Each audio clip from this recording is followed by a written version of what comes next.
right, so we need to turn our mics on. No, they're already on. Okay. Okay, we're live.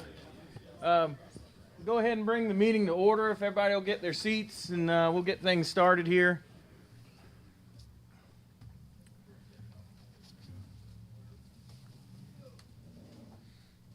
One thing we want to mention before we get started,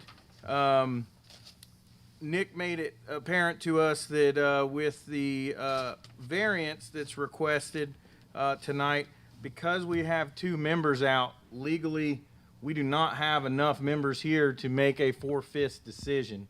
And Nick, I'll let you kind of explain what the options are there. And Yes, we were expected to be one member short. Unfortunately, we're now two members short for tonight's public hearings. So pursuant to state law, we need a 4/5 majority to vote on a variance. That won't be able to happen tonight. So we can rehear the variance case at the next planning meeting. There won't be any additional fee for publication or anything like that, but there's not enough members present to hear and decide on the variance. Any questions on your end?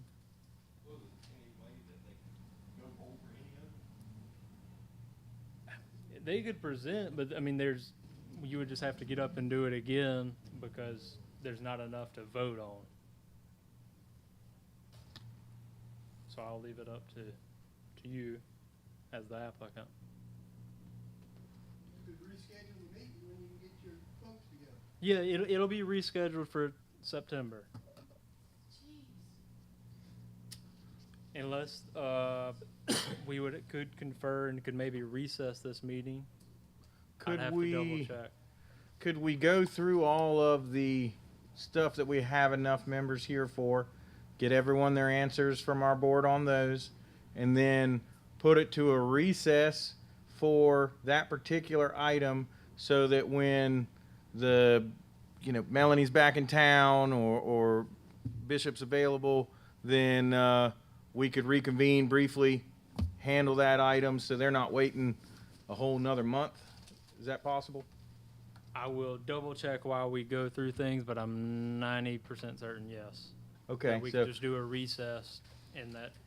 sometimes as y'all will all find as you watch on the YouTube channel and do projects here, we run into certain things that are legislated at the state level and really put us sometimes in a bind, like tonight if we have two members that are out for personal reasons. And so I think what you'll find, though, this board will always try to work to speed things up for you, especially when it's something out of all of our control, like in this case. So to recap what we just said, we're going to go through the remaining part of the meeting. We'll address this when we go to approve the agenda, and then we're going to recess for your variance so that the meeting's technically still open. And as soon as we possibly can, when all the members are back in town, we'll meet, let you know about it. We can all get together and then vote on that so that you aren't waiting the whole month to do that. It might be next week, might be the following week, but I can assure you we'll try and get to this just as quickly as we can. So I apologize, though. This is never what you want to hear. So if you want to stay for the meeting, we'd love to have you to join us for the meeting. But if you have other things you need to do, we certainly understand at this point. Okay. Ours has to do with Arlington. It's our business. It's my business. Y'all know what I do. I'm an herbalist and I do breed birth and birth stuff. And my business is shut down for a good while now. Not for me, the new owner decided to shut the buildings down. I can't even work right now. I'm sorry to hear that. And that's why I give you my word that we're going to do everything we can to get this expedited with what we're legally allowed to do. Yeah. And so we'll put it to recess. I think as you'll see as some of these requests go through, you'll get an understanding of how that general process goes. But I think everyone will find we're your neighbors, so we understand and we try to make it easy through this process. So apologize. So we have one change then for our agenda this evening, and that will be in section 4 on the quasi judicial hearings, part B, the variance. We'll move that to the end so that we can go in recess and play through the legality of this to expedite it, even though we can't make a vote this evening. Do I hear any other changes to the agenda? With there being none, can I get a motion to approve? Make a motion to approve. Got a motion from Todd to approve. All those in favor say aye. It's been approved. All right, if we've all got a chance to look at the minutes, if anyone has any questions or changes on the minutes, please let me know now. Otherwise, I'll entertain a motion to approve the minutes. These are part of what Nick sent to us in our packets. Make a motion. Got a motion to approve. Can I get a second? Second. All those in favor, say aye. Aye. All right, it's approved. Okay, going into our quasi judicial hearing items. The first one on it is Class A Special Use Permit, SUP 25-0005. It's the Anson County Stone LLC request. I'm going to turn it over to Nick in a second, but for the public, when you come up to the podium, if you're going to provide comment when we get to the public comment period, one, Nick will have to swear you in. You will have to determine whether you have standing or not. So whether that the testimony given is able to influence our decision or not. And then you'll state your name and either your telephone number or a mailing address, something so that we can follow up with you if we have anything that we need to. So that'll be that general process when we get to the public comment period on this. So Nick, I'll turn it over to you. Okay. There we go. So Booth, we touched on this. So this is special use permit 25-0005 for Anson County Stone LLC. It's a Class A special use permit for the extraction of earth materials. So with this being a special use permit, there are certain conditions that we have to, our standards we need to adhere to. If there's going to be any conditions that this board recommends, they'll be heard by the Board of Commissioners for final decision. One thing that is always considered when we're going through a special use permit is the considerations of findings of fact. Just a quick rundown of those. That's matters such as public health, safety, general welfare. How does it fit in with the regulations of the county at large? Does it damage adjoining property values? And does it generally embody the plans for the county? Like I've touched on, the planning board will hear it first. They'll make a vote of recommendation to either approve with conditions or deny, and then we'll do the presentation again in front of the Board of Commissioners, who will issue the final decision on the matter. Kind of the same thing we've already touched on, but this is a Class A special use permit decided by the Board of Commissioners. So jumping right into it, this particular proposal, it is on 2 separate parcels. The PIN numbers are on the screen, but it's approximately 488 acres based on assessed acreage. And those 488 acres would be involved in the extraction of earth materials facility. So when we're looking at where the property is located, approximately, there's no address assigned, so if you Google this, it probably won't work, but it's approximately what would be assigned 3500 Diggs Road, Morven, North Carolina, which is approximately 1.1 miles north of the town of Morven, linear distance. And it's fully located within the jurisdiction of the county, so it's not located within any of the townships, so they're ETJs. So just to give you a sense of the property, this is the 2 parcels. You've got parcel 1 here, and it's split by Diggs Road here, and you got parcel 2 here, which is why we have the 2 PIN numbers.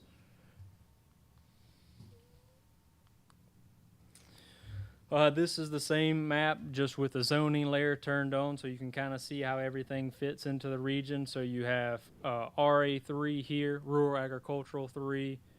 Down in the bottom left corner, you start to see some medium density residential, as well as some light industrial in the area. So these are some of the site conditions as they exist today when you're looking at the property. The whole 488 acres is pretty much all in timber. You know, some spots may have been harvested recently or going through regeneration, but it's pretty much a tract that's managed for timber currently. And these are some site conditions just as you're looking up and down Diggs Road in the vicinity of the site.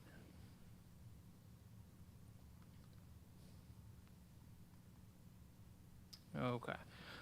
So kind of like I've touched on earlier, this region or these parcels in particular are zoned as rural agricultural 3, and they're currently undeveloped. They are managed for silviculture and are not enrolled in the present use value program. And as you saw in some of the prior maps, this area is predominantly RA3, but there is some nearby light industrial and residential areas. So some of the things we look at when we're considering special use permits, especially with the findings of fact, is we want to look at environmental features. So what you'll notice here, this is the FEMA flood maps.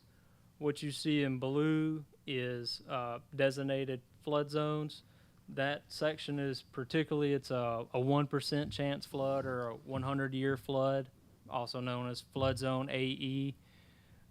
So if they were going to try to develop in that, you know, there would be extra restrictions. But I did just want to point out that some portions of the property are located within a 100-year flood zone. Additionally, in that region, there are several designated national wetlands through the NWI program, National Wetlands Inventory.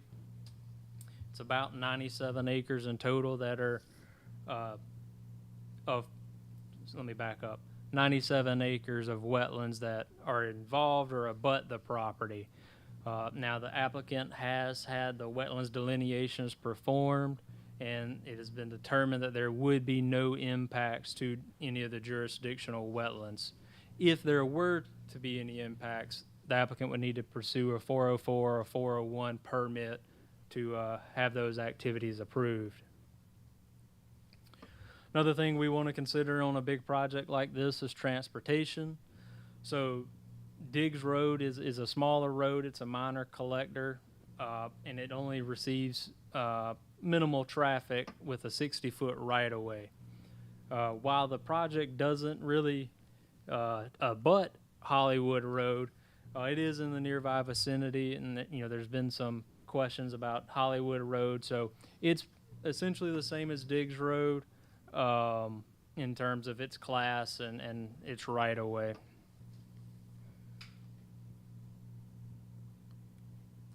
Okay, so when we do special use permits, each category has different standards and regulations we're looking for. These are what we're looking for in regards to extraction of earth material, so we'll jump right into them. And just to kind of set the stage for everyone as we consider these standards, this is the property in question, and they also have several maps along the room, but these are for you to follow along with. And these were provided by the applicant, to be clear. So just to kind of set the stage, so these are the two parcels in question. Primarily, they'll be doing excavation or extraction activities here and along here. At a later stage, overburden stockpiling here and here, with most of the operations occurring in this vicinity. Another thing we asked them to consider is to propose reclamation and how that would look whenever the company should leave. Right now, the proposal is to develop this into a pond, and these would be turned sloped and vegetated and managed so that they don't erode further. So now, kind of setting the stage, we'll just go through the requirements of the ordinance. So one of the things is we require that extraction of earth materials has a minimum lot size of 1 acre. They've clearly met that. They've provided the site plans, which was some of the maps I just showed you. We also require an operations plan, and I've kind of broken this down into the subcategories just so we can touch on all of them. They're anticipated a commencement of date, assuming they get all county, state, and federal approvals, would be in September of 2026. They expect operations to last for at least 50 years, most likely more. In terms of days and hours of operations, they would operate 6 a.m. to 6 p.m. Monday through Saturday, being closed on Sunday, that's the quarry, and closed to shipping on Sunday as well. No blasting on weekends or holidays. In terms of extraction type and volume, they would be focused on granite extraction and, dependent upon market conditions, would extract between 500,000 and 1 million tons per year. So then you move on to the method of operations. In this particular proposal, they'll be removing the overburden. It'll be mostly reused on site and sloped to conditions that meet our ordinance, and then revegetated to help control erosion. Any exposed material would be blasted to fragment the rock, and then it would be collected, crushed, washed, sorted, and stockpiled for selling on site. To minimize the dust, the processing plant would use wet suppression systems. They would pave certain portions of permanent access roads, and any residual material that makes its way onto the road, they'll do periodic wet sweeping of the roads to clean it up. In regards to screening, they'll implement a vegetation buffer of 100 feet surrounding all operational areas. In regards to water on site, so water for quarry operations would be a combination of on-site well water, pit collected water, and collected rainwater. Any domestic water needs, the applicant's still deciding whether they would install a domestic well or a municipal connection. And then they will also implement a water well mitigation plan to make sure that any neighboring wells don't become impacted through their activities. In regards to erosion and stormwater control, they'll have erosion and sedimentation control plans that'll be reviewed and approved by the applicable agencies. And any discharge of water would be under an NPDES permit, which is regulated by the state, and would have sampling analysis and public reporting. As we touched on earlier, there are some wetlands in the area, but they have been delineated and determined that they will have no impacts of jurisdictional wetlands. Okay, the last part of the operations plan that we require is they have to develop a reclamation plan. And in it, they're proposing that most of the area would be restored to or converted into an open water lake, wetlands, wooded areas, and grasslands, and sloped and revegetated. Another component of reclamation is that they're required to have a bond pursuant to North Carolina General Statute, Section 74. And we'll go into that a little deeper later on. Okay. Now, as a part of their operations plan, and within that 600-page packet you have, they've submitted several other documentations with their proposal. They've done a traffic impact analysis study, market value appraisals, archaeological surveys, and developed several other policies for us to consider, as well as the public, such as a good neighbor policy, blasting protocols, blasting notifications, et cetera, et cetera. They've done a phenomenal job of providing a lot of information to the county for consideration. The other aspects of the operations plan that we require is if they'll do any phasing. And so with most mining operations, the phasing's kind of related to extraction or rehabilitation. They want as least amount of possible of exposed soil. They don't want to deal with erosion and sedimentation, so extraction or rehabilitation will kind of be in tandem. In regards to truck routes, as I said earlier, they did do a traffic impact analysis study. It was submitted to NCDOT for approval, and they had recently worked with an engineering firm to examine some of that.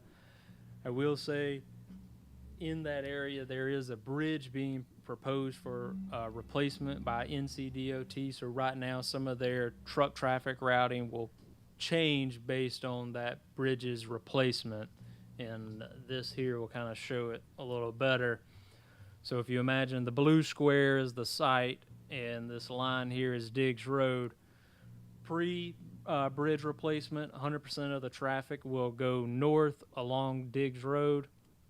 Post-bridge replacement, 60% would go north on Diggs Road and 40% south on Diggs Road. Okay, moving on. Rehabilitation plan. So they've provided one. It meets the requirements, and it has been referred to the Brown Creek Soil and Water Conservation for review and comment.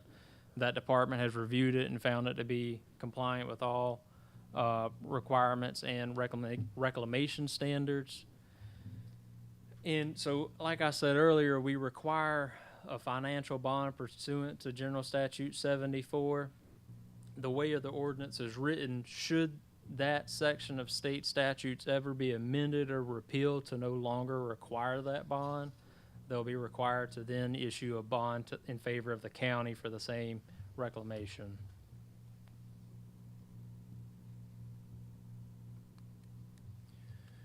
Okay, setbacks. So the activities, their proposed structures meet the 100-foot setbacks from parcel boundaries or right-of-way lines, and as well as the extraction activities would meet that 100-foot setback.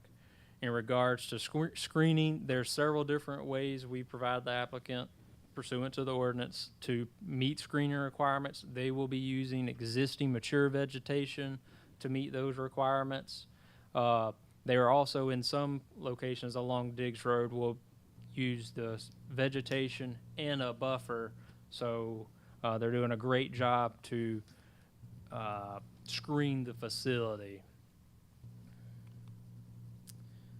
Touched on it, but they will have erosion control measures installed pursuant to a sedimentation and erosion control plan, and that's approved by the state. In regards to nuisance control measures, none of their activities will shine light on adjoining property. Their proposed activities will be within the decibel level threshold. Their blasting activities will be limited to certain days and time hours, as stated earlier. And the access roads are located at least 50 feet from any property containing a residential use or residential zoning. Spoil piles, their proposed spoil piles meet all the height, slope, and erosion control requirements, and they're not being used to satisfy screening requirements. The berms they're installing will actually be an addition, so it doesn't count against them, so to speak. In regards to permanent roads, the ones that are going to be designated as permanent are going to be paved, and they will also implement dust control measures such as wet spray bars and tire wash stations. And as I stated earlier, their operations or rehabilitations plans do meet the requirements of the ordinance.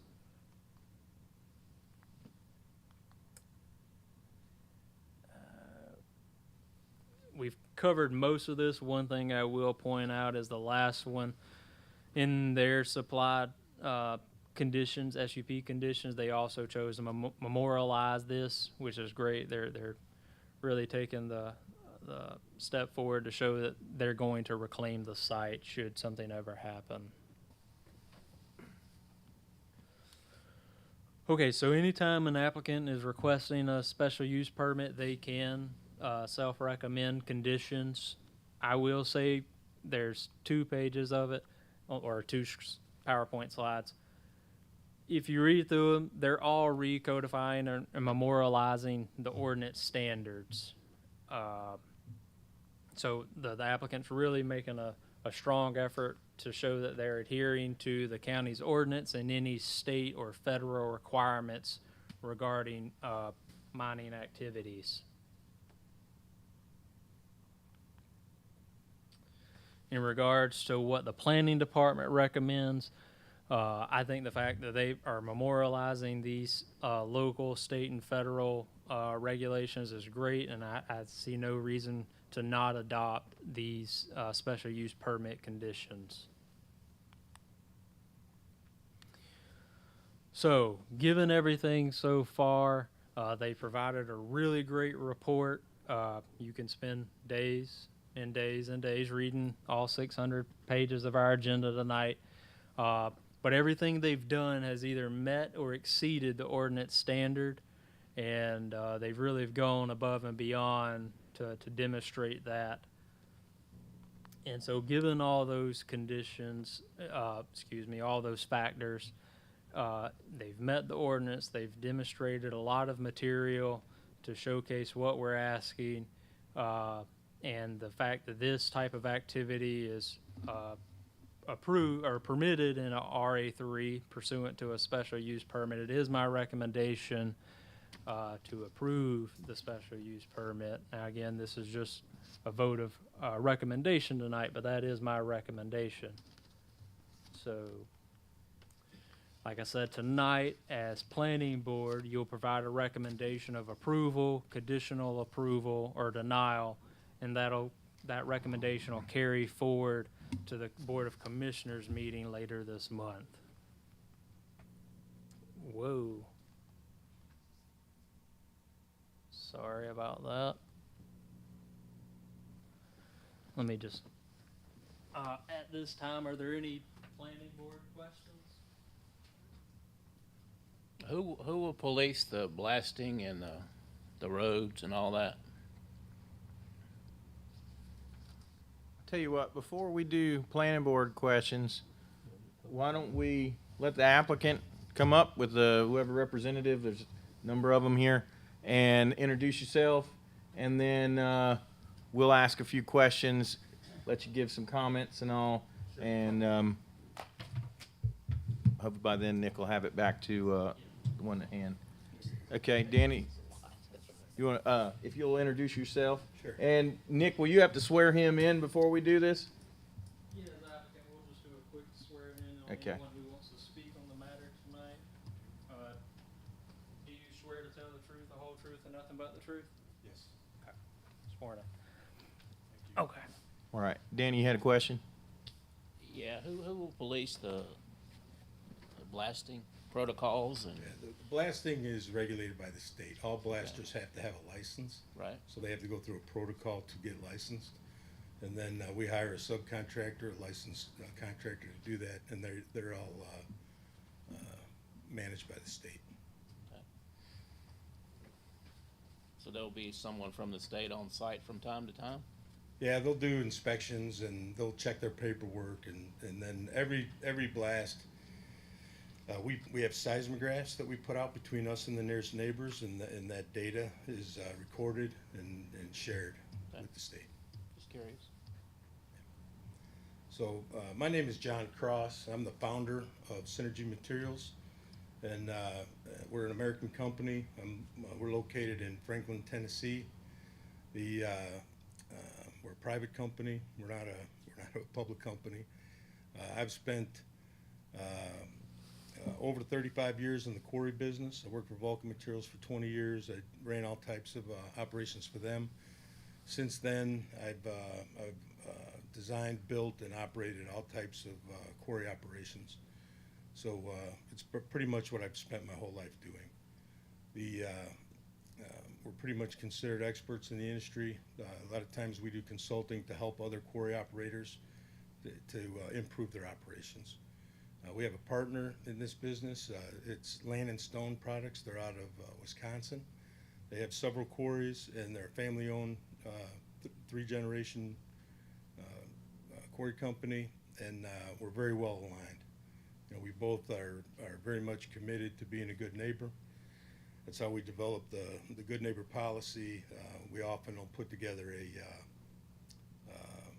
community council. We'll get the closest neighbors, get together at least quarterly, invite them into the operation, let them see what we're doing, answer all their questions. I've learned over the years that the more you shine a light on things and the more you keep things out in the open, the less assuming goes on. So, do I aim it Yeah, back there? just aim it towards the back room, sorry. So, Nick covered the site pretty well. In the middle there, this is kind of where we're expecting to put the plant. The trucks will leave right here. What we always do is put about 1,000 feet of pavement between the road and us, and we have a tire washer there. That way we make sure we're not, dragging. A lot of times you'll see, some construction activities and they're bringing dirt out onto the road. So we pave 1,000 feet, put a tire washer in, that makes sure we keep that street clean at all times. So our trucks will leave there, go north up to Hollywood and then out to the highway. Down the road after after that bridge gets replaced, we'll have some portion of our trucks going south. So I don't know if you want to do questions as we go or if you want me to kind of plow through. I would say just go ahead and go on through. Just keep going, okay. So this particular project, we're going to invest a little over $25 million in developing the site. We will have 15 full-time employees. We always have additional jobs that get created because of a new quarry. Those are subcontractors or truck drivers, other folks that help support the business. So it's more than our just directs. Our pay scale on an hourly basis is between $22 and $38 an hour. On average, I would say we're in that between 25 and 30 on average. And, somebody with no experience might come in at 22, but within a couple of years, they're over 25. So the salary folks, we have to bring a couple of very experienced people in to train everybody, but it's our intention that most of these jobs are going to come from the local area. That always works best for us. They're really not that difficult to train people. If you can run a computer, you can operate the plant. The mobile equipment is, if you can drive a car, you can run this equipment. It takes a little bit of practice, but we really like to have local folks that are doing the work, and it just takes a little training. All of the employees that we hire, so on average, those salary positions like the foreman and the plant manager, those guys are, $75,000 and up. All of them have benefits, so we have health insurance and vacations and holidays and all those things. They're all built into their benefits package.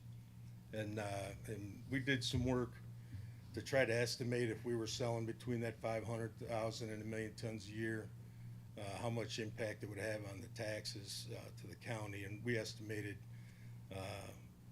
$300,000 a year coming from increased real estate taxes because of that large capital investment, and also about half of the sales that we have is typically private work, which is sales tax. If it's a government job, then you guys are buying rock to fix a road. The good news is the rock's going to cost less because you didn't have to go to another county to get it.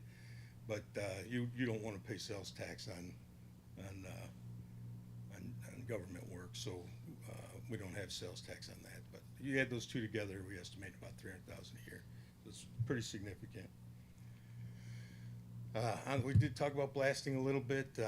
Blasting, once we grow into this, we'll start out like once every other month to once a month, and it'll grow into a couple of times a month. The blast only lasts for a second.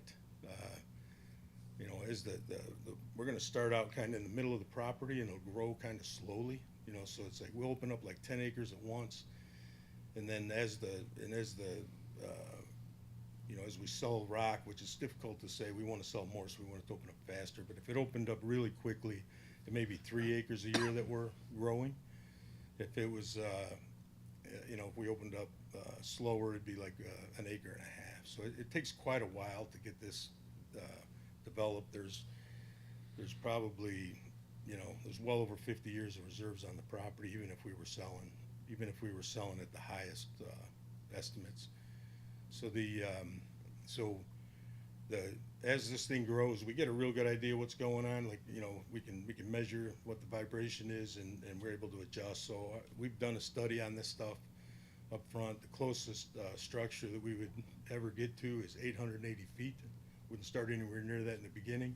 I've operated quarries that were producing over 1 million tons a month within 200 feet of apartment buildings. So I know what it takes to do it well. This is a lot more rural here.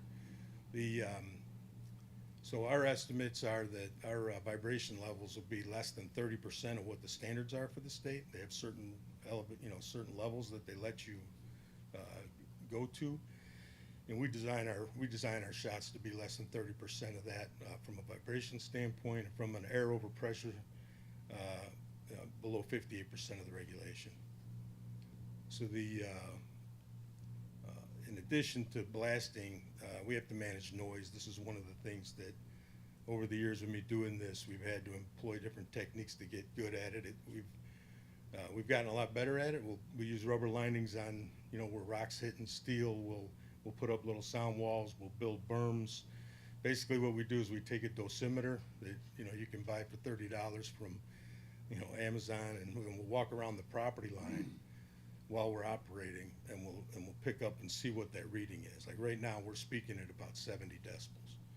So what we do is we measure that, and if we're getting readings that are over 70, then we have countermeasures. We'll build a bigger berm. We'll plant more trees. We'll put in enclosures. We'll do what it takes to get below 70 at the property line. It's not it's not something that when you're doing construction, it's a little louder, because if you're building berms around the property, that mobile equipment has to go get that berm built. So I'm really talking about more of a steady state situation.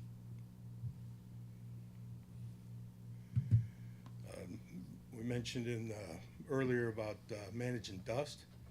It's gotten a lot better. When I first started in this industry, we really didn't have really good techniques. But one of the things we learned was that you need to get the water sprays the similar size as the dust particles, which means you need to have these atomizers that almost makes a fog. Does a phenomenal job of capturing dust and dropping it. The old way we did it was we threw garden hose on the belts, and it didn't do a great job. And so we wanted to do a good job, but we weren't that great at it 30 years ago. But over the technology's really caught up, and now if you go by a quarry and there's dust coming off that quarry, then something's broken, something's wrong. It shouldn't be happening. So we're very, very confident. This is heavily regulated by the state, and it's our responsibility to do a good job and be good neighbors. And actually, what we've learned over time is that it actually costs our operations less money when we do this well, because the material you don't have as much cleanup around the plant, and it costs less money to operate it.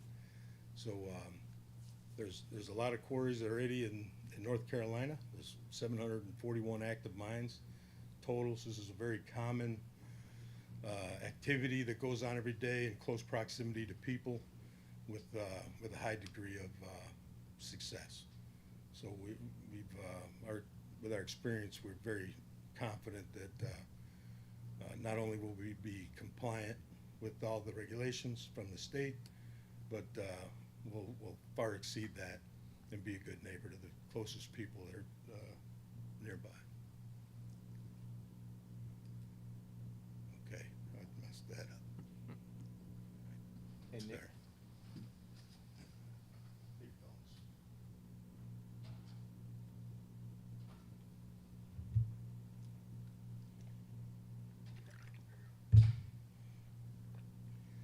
All right, touched on this earlier. We did hire a company to do a traffic study, and they said it's very little traffic on that road, and even when we get to the highest loading, even if we got up to that 1 million ton a year, we'd only be using about 4% of the capacity of that road. So,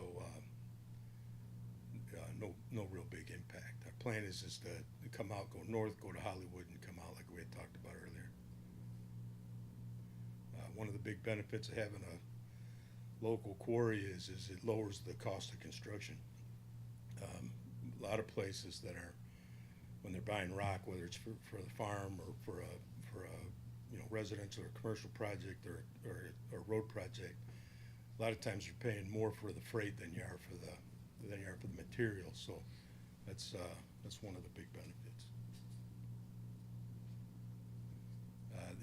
Another thing we did, people are often concerned about property values, and so we hired a certified appraiser, had him do a study. We've done these over the years many times. I've seen these for 35 years, and they always come back to the same conclusion, that there's really no negative impact. If anything, the lower cost of materials has more developers wanting to do more projects, and which kind of, all boats rise when the tide comes in. So it actually improves things. So there is no negative correlation between the proximity of the quarry and property values. I think that's the last slide that I have. Yes. So, you want me to take questions, or? Does the planning board have any questions for the planning department or the applicant? I have a question, just kicks and grins. The product that you get in the rock, is it gonna stay mostly local, or is it gonna be transported far away? I mean, Yeah, it's hard to tell like which customers will come, but basically what happens is there's like a half distance. Like if you draw a line from this quarry to all the other quarries that are spread out there, about halfway between's kind of the fighting line, because freight's so expensive. Right. So that's typically what happens. Whatever that shape is, it's never a nice, clean shape, but whatever that shape ends up looking like, that's where predominantly, I'm gonna say most of the material is gonna go. Probably 80% of the material stays inside that. Yeah. I noticed something on one of the maps that just kind of curious. It was talking about the different deposit ones, and you had the Raleigh Belt, the Lylesville Granite, and the Middendorf Formation. Is there any difference in the products that you'll get out of those, or pretty much all the same? Any of the stuff that we mine and process is all gonna go into aggregate, so it's gonna be used for roads, like gravel road. It'll go into concrete. It'll go into asphalt. Sometimes the manufactured sand that we make can go into like blocks and those type of things. So it'll get used for the same uses. Easy enough. Any other questions? All right. Well, Nick, we need to open it up to public comment then, right? John, thank you. We may have some more questions here in just a minute, but. Thank you. Mm-hmm. Yeah, so we'll open up the public comments, or this will work. I will just remind, at the board's pleasure, they'll hear anyone who doesn't have standing, but for right now, we'll focus on those who do have standing. So you were probably an adjoining landowner who received notification, but it is up to the board's pleasure to hear anyone who doesn't have standing. My clicker will work. Is there anyone who wishes to speak tonight on the matter? Okay. If I can just have those that would like to speak tonight stand and raise your right hand, and I'll swear you in. Do you affirm to tell the truth, the whole truth, and nothing but the truth? Yes. Any objections? Okay. Okay. We'll just go. If you would just approach the podium, speak into the microphone, and just say your name and a contact number to reach you at. Whoever wants to go first.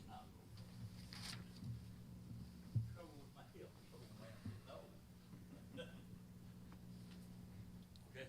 My name is Ronnie Oakes. I own the Color Purple Farms where I live. Me and my wife bought it in the farm in 1998. And we sure love the place out there. We really do. We enjoy life there. But what we were on, me and her's one, this is just strictly me, okay? Me and my wife, we not comment here. We want to know. We want to know all I'm fixing to say. I'm concerned about the people in Anson County. Not what this guy says, all these $1 million and everything else. Get down to earth where how people live, okay? Now here's my comments right here. On the right here, there's a few suggestions that we're concerned about the property owners living in this area of Anson County. Now I've got down a 200-foot buffer instead of this 100-foot buffer. 200-foot buffer with pine trees and with thick pine trees at property line to control the dust. Now, some of these things I might make a comment, but I don't know anything about mining, first of all, okay? I'm just giving all common sense, okay, on this. Now, we're concerned about the buffer on the pine trees, the buffer on the noise level. Now, when they start talking about decimals, 70 decimals, I don't even know what that means, how much that is. Now, that's my comment there. Now, here's the thing that I want to know. Now, there's an elementary school down here, back over here, and it hadn't been mentioned. Will this noise level and this dust cause problem with these kids? Now, I'd like to know, nobody has said or measured to see how far away from the back of this property where that school is, but it needs to be addressed. Because when they come there with the elementary kids, and two, for the homeowners that has wells, will this dynamite and all this stuff he's talking about, will it cause problem with their wells? That's what I'm concerned about. And two, the Diggs Road, like he's talking about, is a low tonnage road. And I'll say one thing. Now, you put signs up there now, and I used to own CDL license until last year, okay? And the signs up there, low tonnage road, you can forget that and just suck it up. They ain't gonna, okay, these loggers that runs the trucks now, do they stop running the loads on the low tonnage road? No, they don't, because I've done it before. It's a short distance, so that's the way I go, you know, and you don't even worry about that road and what it said. And two, I was with the mining company will contaminate Jones Creek.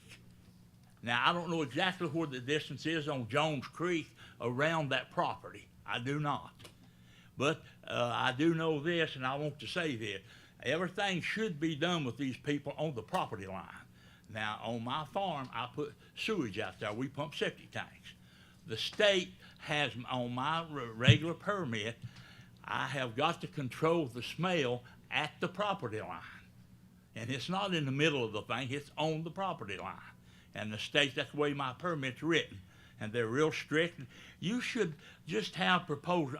Guys, please, I'm begging you, I understand. But look out for the people here in this county. And I'm serious, I'm being as honest about that as I can be. Because the county, just like with the man's well, these people ain't gonna pay for his well. You can forget it. And the trouble is, he don't know where he's gonna go. He wouldn't know where to go to try to get, a complaint. Well, where will I get the well fixed? Who do I talk to? Now, they say one more thing. He made a thing out there a while ago about a buffer. If they're going to have a buffer, put it up now, the whole thing. If they're going to have a buffer around it, put it up. Don't try to put a little bit here and a little bit there. Guys, what I'm trying to do, hold these people to it. Make them do it in writing. Don't mess around and listen to what they got to say to make you guys feel good. Put the whole thing in writing. Because really, one more thing, when they get started and say if somebody wants to come out there and buy my property and that thing's going full blast, you can forget it. They ain't going to buy it. They just ain't going to do it. And it destroys and they can say whatever the test is or whatever they checked out, it'll destroy your property. And like I say, where I live, they a lot of their land joins. They got 100 acres that joins my land, and hit right there, and they come by and try to buy my. You can forget it, guys. But at my age, God will take me home before that anyway. So, but please hold them to the line, to the thing, and just don't. I don't care about. It sounds good what they say, but please hold them to it. Thank you very much. Thank you, Ronnie. Thank you. I'm to make a note of the individual questions that I pick out of these, so we can give John a chance to respond to them. We'll just go kind of in a orderly direction. Who's that to your left there? I don't Bill. have a lot to add. My name's Bill Huntley. Got property on Hollywood Road. And the property line will adjoin the proposed quarry. I have more questions than answers, and there's been a lot of information that y'all have just listened to. Question about current zoning in Anson County. This particular area, I understand how it's zoned, but for an operation like this, what are the current planning board recommendations on buffers? Each special use has its own requirements, so You- it depends on what it is. I watched a meeting, y'all met last month and were changing some things in the zoning, the new zoning ordinance that we have here in the county. We didn't have zoning until just recently. I think we're still sifting through what that means and revisiting areas of zoning, buffers being one of them. I don't recall what you decided in your meeting to recommend to the commissioners, but I do remember, Yeah, that was on what was it? The XC2. Yes, so we recently did do some text amendments, and there were some items amended regarding extraction of earth materials. I can tell you, and you can look at the prior ordinance versus what we have now. When we made those revisions regarding this type of special use permit, in all instances, virtually all that I can think of, we made it more restrictive on the applicant. Prior to our revisions, there was no buffer and screening requirements. There was no nuisance control measures. There was no spoil pile height limitations. There was none of that. So we actually came in prior to the applicant's submission and created safeguards, so to speak, and standards that they would have to adhere to that were more restrictive. and you're to be commended for that. It is working here in Anson County, and I do view the meetings and attend those that I want to be closer to. A question about mining, a quarry, are petroleum distillates used at all in, more direct question, will petroleum distillates be used in this quarry operation? If so, I'd love to see the MSDS sheets, the material safety and data sheets on chemicals that are used in an operation. I've not heard anything about wildlife. It's a hunter's paradise in that area. The other comment would be, John, I believe is your name, correct? That's correct. Would you live 100 feet?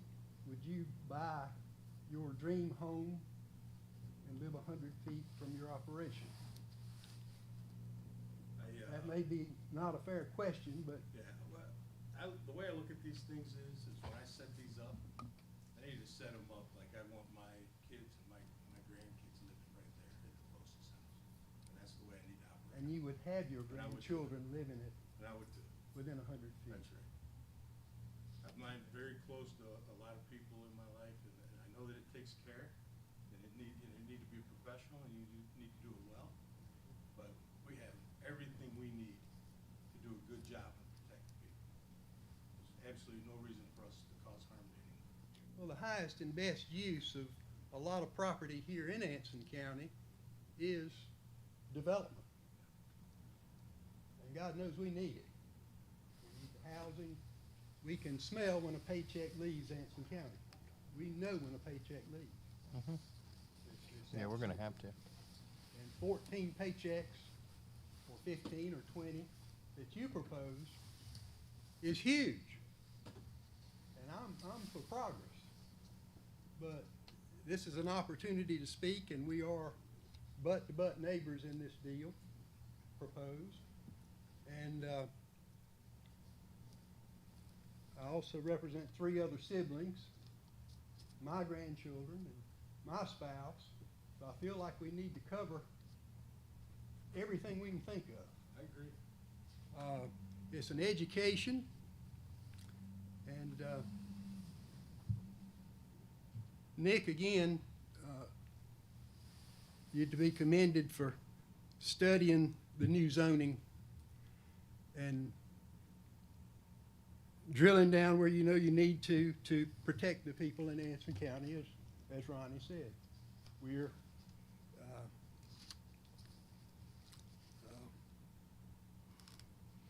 So, if you mind if I ask a question, it fire away, sounds, Jeff. sounds like the biggest concern is the buffer width, more than anything right now.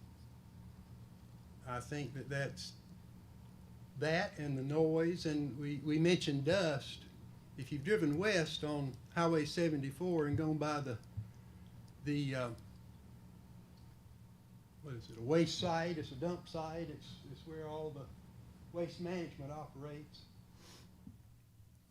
You might have to turn your headlights on some days to go through that section where the trucks from Hilco are going in and out of that road, and there's no water, there's no atomized spray bars going on that I see.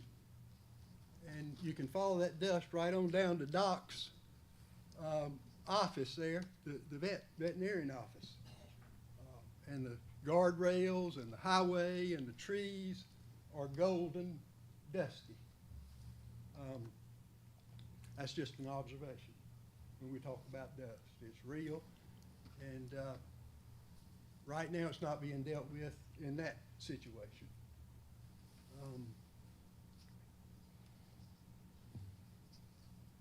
I don't have anything else.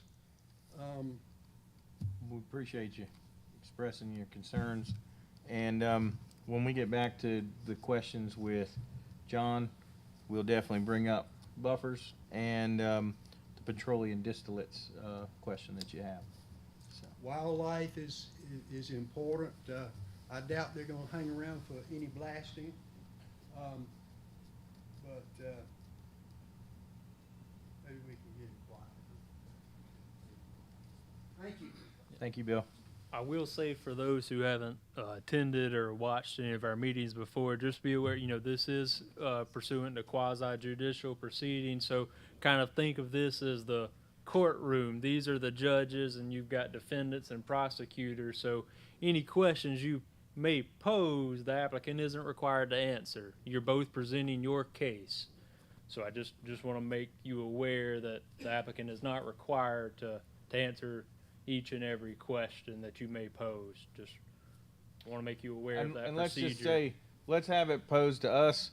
We'll keep it in more of an orderly sort of thing going forward and not get too jumbled with everything. We'll let you pass this time, Bill. All right, who was next? Lady of the Stripes. If you'll state your name and My name is Mary Castle, and I represent the landowner in support of this project. The landowner is Weyerhaeuser Company. We are a 125-year-old company, and we have been in North Carolina since 1955. And we are a publicly traded company. Our main focus is logging and timber and lumber. But we do have a 0.5% of our ownership that we do develop for what we see as higher and better use. And this is one of those sites that we have seen have those type of qualities. The reason I bring up the fact that we are publicly traded is because we have a reputation to protect. And in entering into these projects, we like to pick partners and Anson Stone is our partner in this project that we believe will, run the gauntlet of questions, address all the issues, and do what's good for the community. So we pick partners that will protect our reputation as well as theirs. We also have a long history of mining and owning the sites for a long period of time. So we are kind of the long-term keepers of these sites. So when there's questions or concerns about reclamation or rehabilitation and what's going to happen long-term, that's something that we weigh in. We have a very large agreement with Anson Stone on how they will operate on our property and how they will communicate to us on what they do, and we review what they do and work with them to do what we see as best as well for the long-term management of this property and of this site. So we are interested in supporting this project. We think it's a great location. We think that it's a great partner, and hope that you guys also see that as well. Thank you. Thank you, Mary. Who was next? Raise your hand if you're still needing to speak. In the back there. Oh, right there. If you would come up, yes. Okay. You'll state My your name name. is Sylvia Pratt, and my phone Thank number you, is Sylvia. 704-465-0600. And I am a property owner that's adjacent to the location that this site is supposedly to come, right? So the gentleman that came ahead of me, they really touched on what I had in mind as well. And I'll just kind of like reiterate those briefly. Your concern for the property owner, period. The noise level that this will cause. And certainly the school that we have in the area, the Morgan Elementary School, and also the senior citizens. In due respect, the proximity that will come to the senior citizen in this area. And when I say senior citizen, I'm talking about 70 and up. Okay, so that's a major concern. And it was also mentioned about the wildlife. And my question is, just a question, why was this area chosen? Was there not another area that could have been chosen other than this particular area? Just a question. And there was a lot of information that presented tonight that some I did understand, some I did not understand. But seemingly what I gather as I was listening, there has already been a lot already talked about, or more or less already cut in stone, that you're going to go forward with this. And even tonight, with making the suggestions or ideas that we are presenting to you, is that going to make a difference in what we say tonight, or you going to go forth with the project anyway? Question. That's just a comment. Thank you so much. Thank you, Sylvia. You're welcome. And I think something to mention, the abundance of information we have tonight is representative of the requirements for projects like this. There's state mandates and also the county ordinances. And so that starts the conversation on all these things and ensures that many things are checked off, even if we find that there are some other things we may want to address more specifically. Lynn? I'm Lynn Clodfelter. I've got several hundred acres on the south side, on this side of Jones Creek. Nobody likes change. Everybody likes things the way they are. I'm as much the rest, just like they are. The catch here, though, early on when I found out about this proposed project, I started talking with some of the players.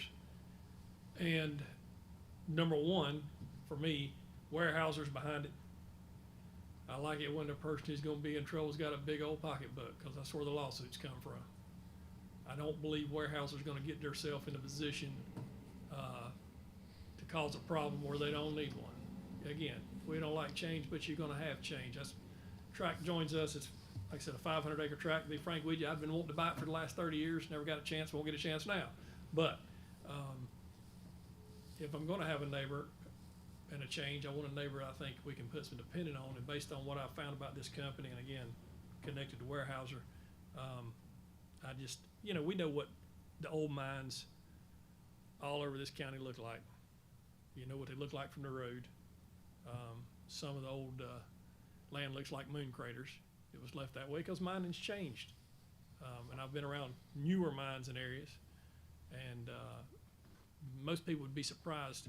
I didn't realize there were roughly 750 mines in this state, but when I fly around, you know, it's surprising when you come over and you look and there's a mine near subdivisions in near big cities you don't even realize there. But the point is, mining's changed. I'm not, of course, involved with mining. I don't have an issue with it. I think the EPA and the regulations that are out there will probably keep it in check if there's a problem. I mean, I got concerns, but these are concerns that are being addressed by everybody here. So just giving you my 2 cents. I'm not opposed to it. Thank you. Got anyone else? There was someone in the back a minute ago? Okay. Oh yeah, I'm blocked right by that podium. I can't see anything.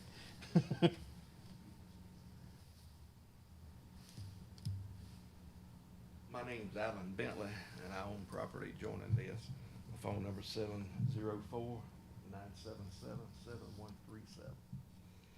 704-977-7137.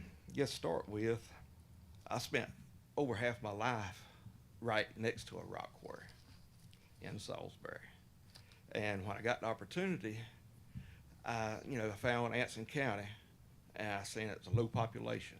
Found a tract of land. It wasn't real crowded. It got a beautiful creek on it. Runs a mighty long way across my property. And to me, it's a place that I'll live until I die, and hopefully my children will live until they die. And it's my place, my little piece of heaven. I go down around that creek. I'll sit. If I got things on my mind, I'll just sit there, watch the water flow. Nothing but birds singing, no noise. And with this here mine, you say they could run 6 days a week. And I noticed up there they said that the decimal of 70 could be all the way up to 8 p.m. at night. Well, that wouldn't give me, just say if it was that noise, that wouldn't give me but one day, that'd be Sunday, that I could even go down there and be peaceful.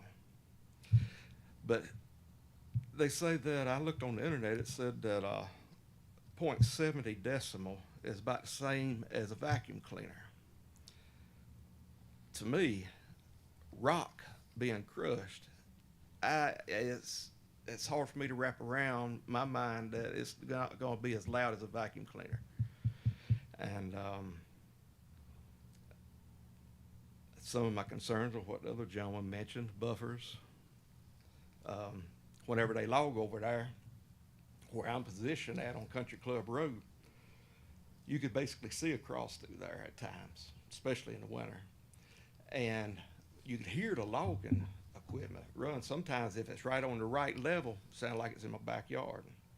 So I can only imagine what it's going to be like with mining there.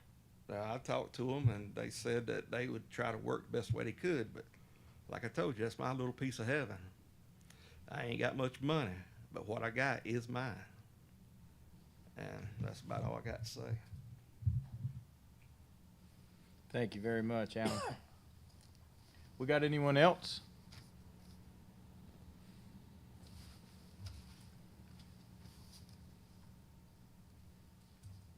My name's Richard Plattenberger, 704-201-7750 is myself. I have quite a bit of creek frontage on one side of the road. Mainly my concern is the buffers and operation hours. I just don't see the need to be operating on Saturday. I mean, we can hunt in the morning on Sundays now and after church, but a lot of people only have one day to hunt. I'm fortunate I can hunt anytime. But this property is my retirement, and it really concerns me of property values. And then, you know, pretty much everyone else has covered everything else, but I appreciate your time. Thank you, Richard. Any other comments? Okay. Anything from the board at this point? Okay. John, if you're willing, we'll go through these questions, especially one by one. I think we're hearing the buffers and the noise as the two biggest ones. And if you want to touch on those and Sure. Yeah, somebody mentioned, does it matter what you say, and it does. And I actually do listen to the local people, and then anytime I can, it's kind of a custom-built operation, right? So anytime I can reduce impacts, if I can figure out a way to do it, I do it. So we'll take a look at those buffers. I know that in a lot of the places on the property, even though we have a regulated 100-foot buffer, we actually had a little bigger buffer than that. And usually that 100-foot buffer is a buffer that you're just doing nothing at all. You know, then you get inside of that and we have a road, and then you get inside of that and we have a berm, and then you get inside of that and you have another road, and then you finally get to the court. So a lot of times you actually do have a bigger buffer. Now, when you're going to build these berms, it is noisy. You know, when you're building those berms, that's the construction part of the job. And I agree with you that we should be smart about like what we build first, right? We have to remove quite a bit of the dirt to get to the rock. So if we're real smart, we'll build those early berms in between us and each house, right? So we'll do those type of things. So I'll work with our guys. We'll take a look at that. I mean, we want the feedback, and we want to hear from folks about what their concerns are. So it's something we'll take a look at, and we'll try to get a better idea of what the actual measurements are, from the property lines to where the actual production activities are going to be. And but we've done well using sound walls, using trees, using berms, enclosing things to be able to manage that noise. You know, we don't want to annoy you, right? You guys gave your cell phone number. I got one number. That's it. I got one. I don't have a home phone and an office phone, and I got one number, and my number is 708. 708-259-5352.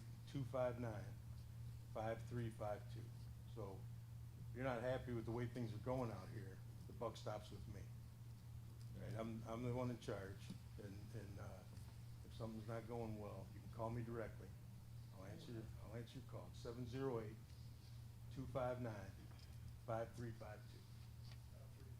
5352. So you can call me if we're not doing things the way we said we were going to do them.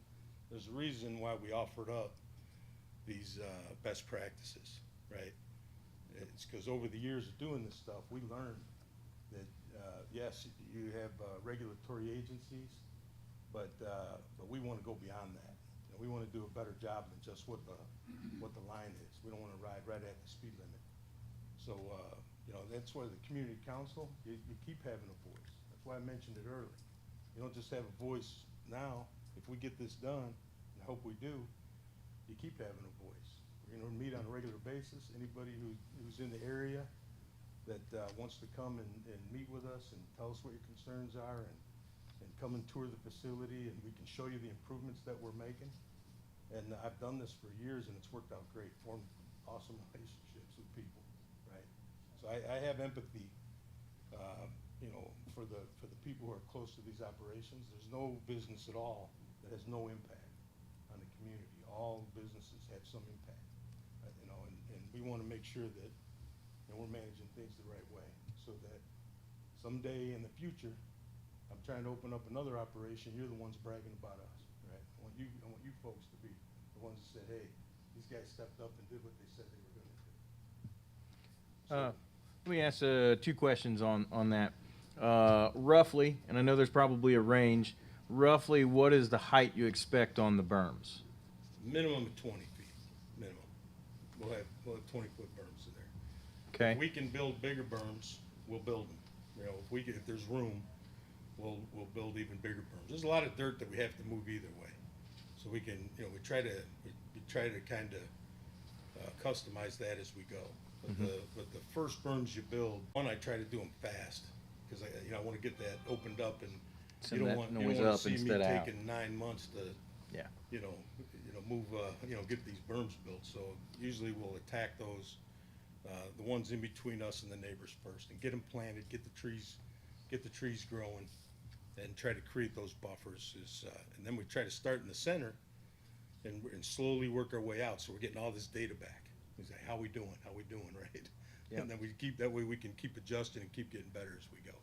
Literally, the technology's so good now, it's almost like a dial on the thermostat. It's almost like, hey, it's too loud, we can dial it down.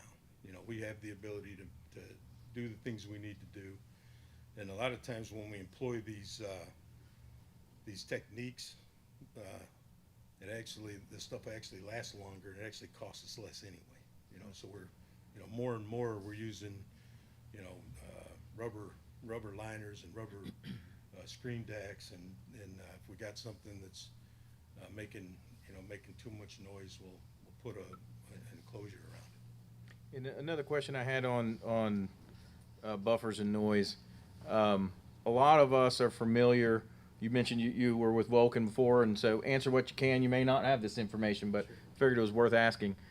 Many of us have experience with the Mint Hill operation, which is surrounded by a developed area, and also the Vulcan operation in Hamlet. With your understanding, how do the buffers and noise reduction techniques you're using on this stack up to what those have done that have proven themselves to be very compatible with a high-density residential area?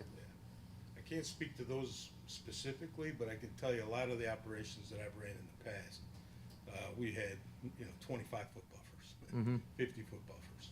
So the buffers have gotten bigger, and I think it's a good practice, to do that. And then, if we were to recommend as a condition on this, potentially certain areas or an overarching buffer expansion on this, how do you feel that would impact your operations and the viability of this business? I would have to look into what it is. Right? Okay. Because there's a certain amount of room you need to have put the overburden, and then there's a certain amount of area that you need to have to recover the reserves.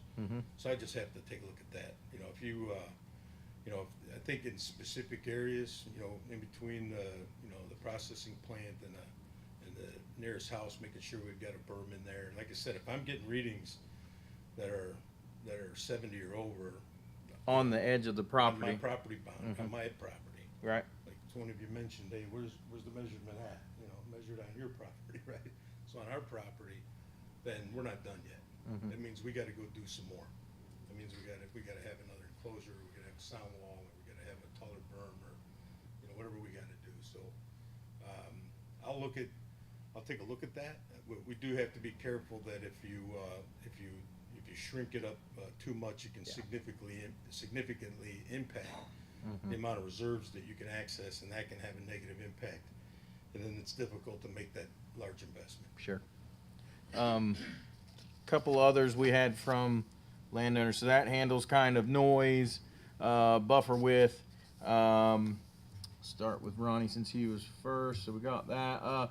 What about any impacts on Morven Elementary? Which Yeah, I've actually operated, quarries within a couple of 100 feet of elementary schools. Again, you gotta be a good operator. This is 3,700 feet away, so they're much farther than normal. Actually, I know that right here in North Carolina, there's some operations that are, 1,100 feet. How close are some of these? I can actually show you a map. This is Davie County.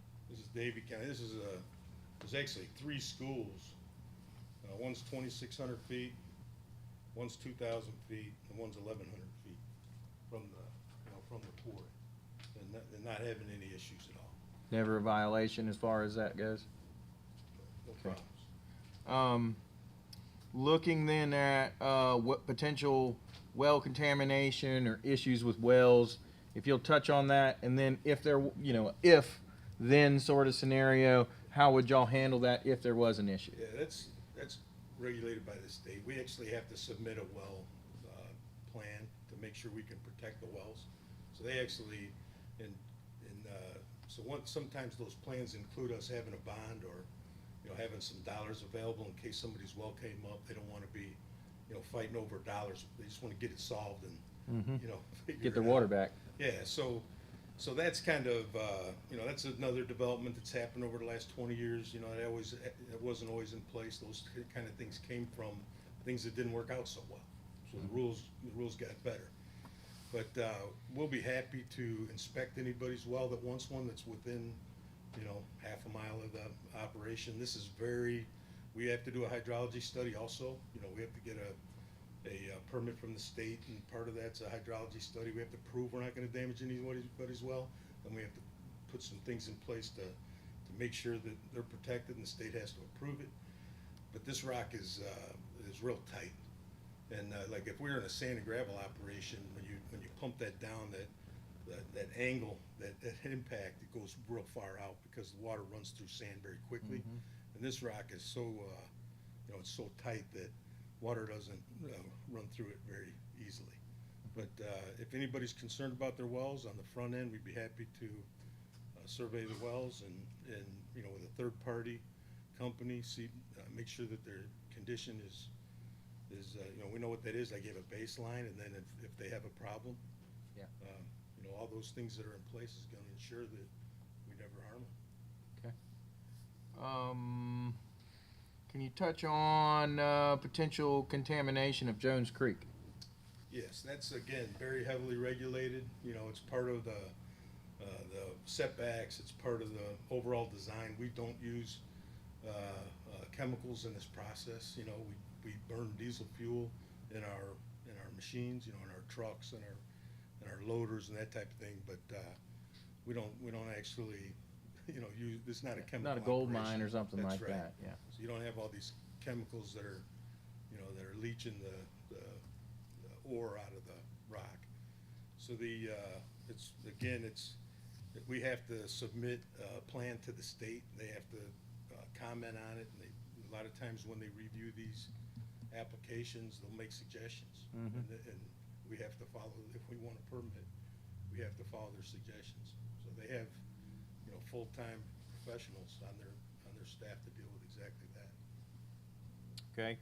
Thank you. And I guess dealing with one of the last ones, you mentioned you know, using diesel fuel in the equipment, but you aren't using any chemicals in this operation.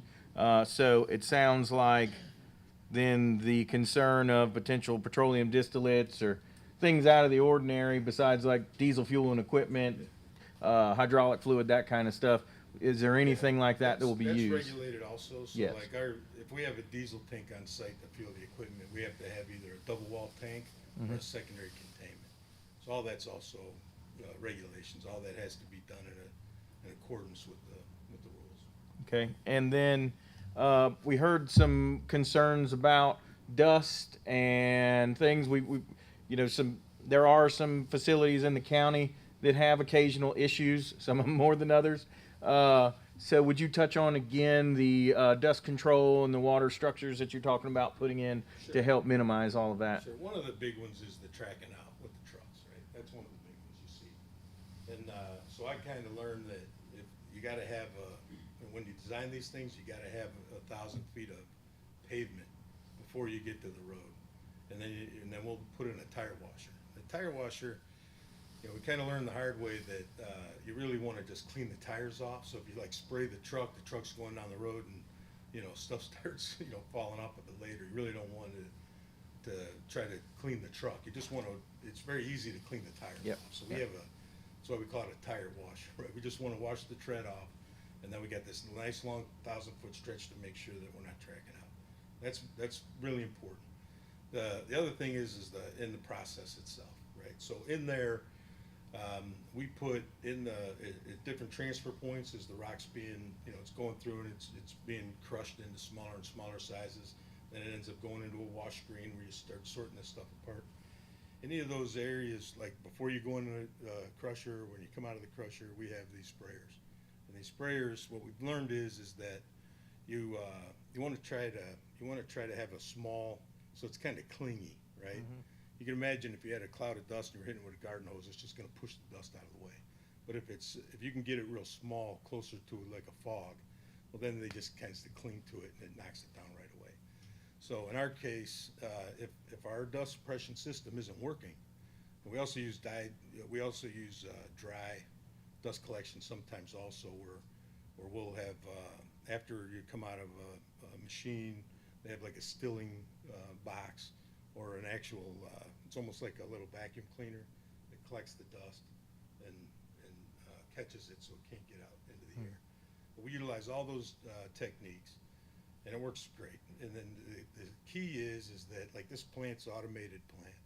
The key is that if that's not working, then you can't run the plant, right? So there's some regulations that we have to record that the system, the dust collection system's working.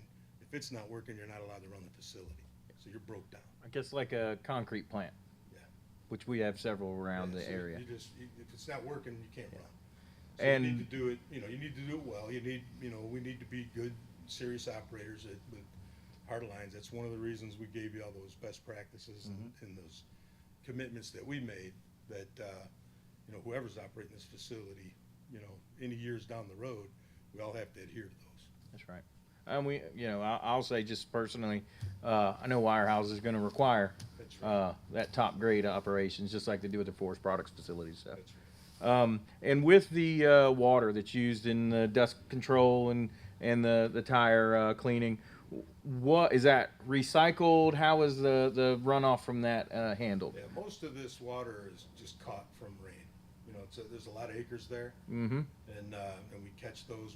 We have these little catch basins so that storm water can't run off the property without going through a settlement system. But basically, we need water to wash the rock. So we actually capture that, and then it's like a recycle. So it goes from the equipment back to a settling cell, and then that water that comes off the top, it settles out. The water that comes off that goes right back into the system.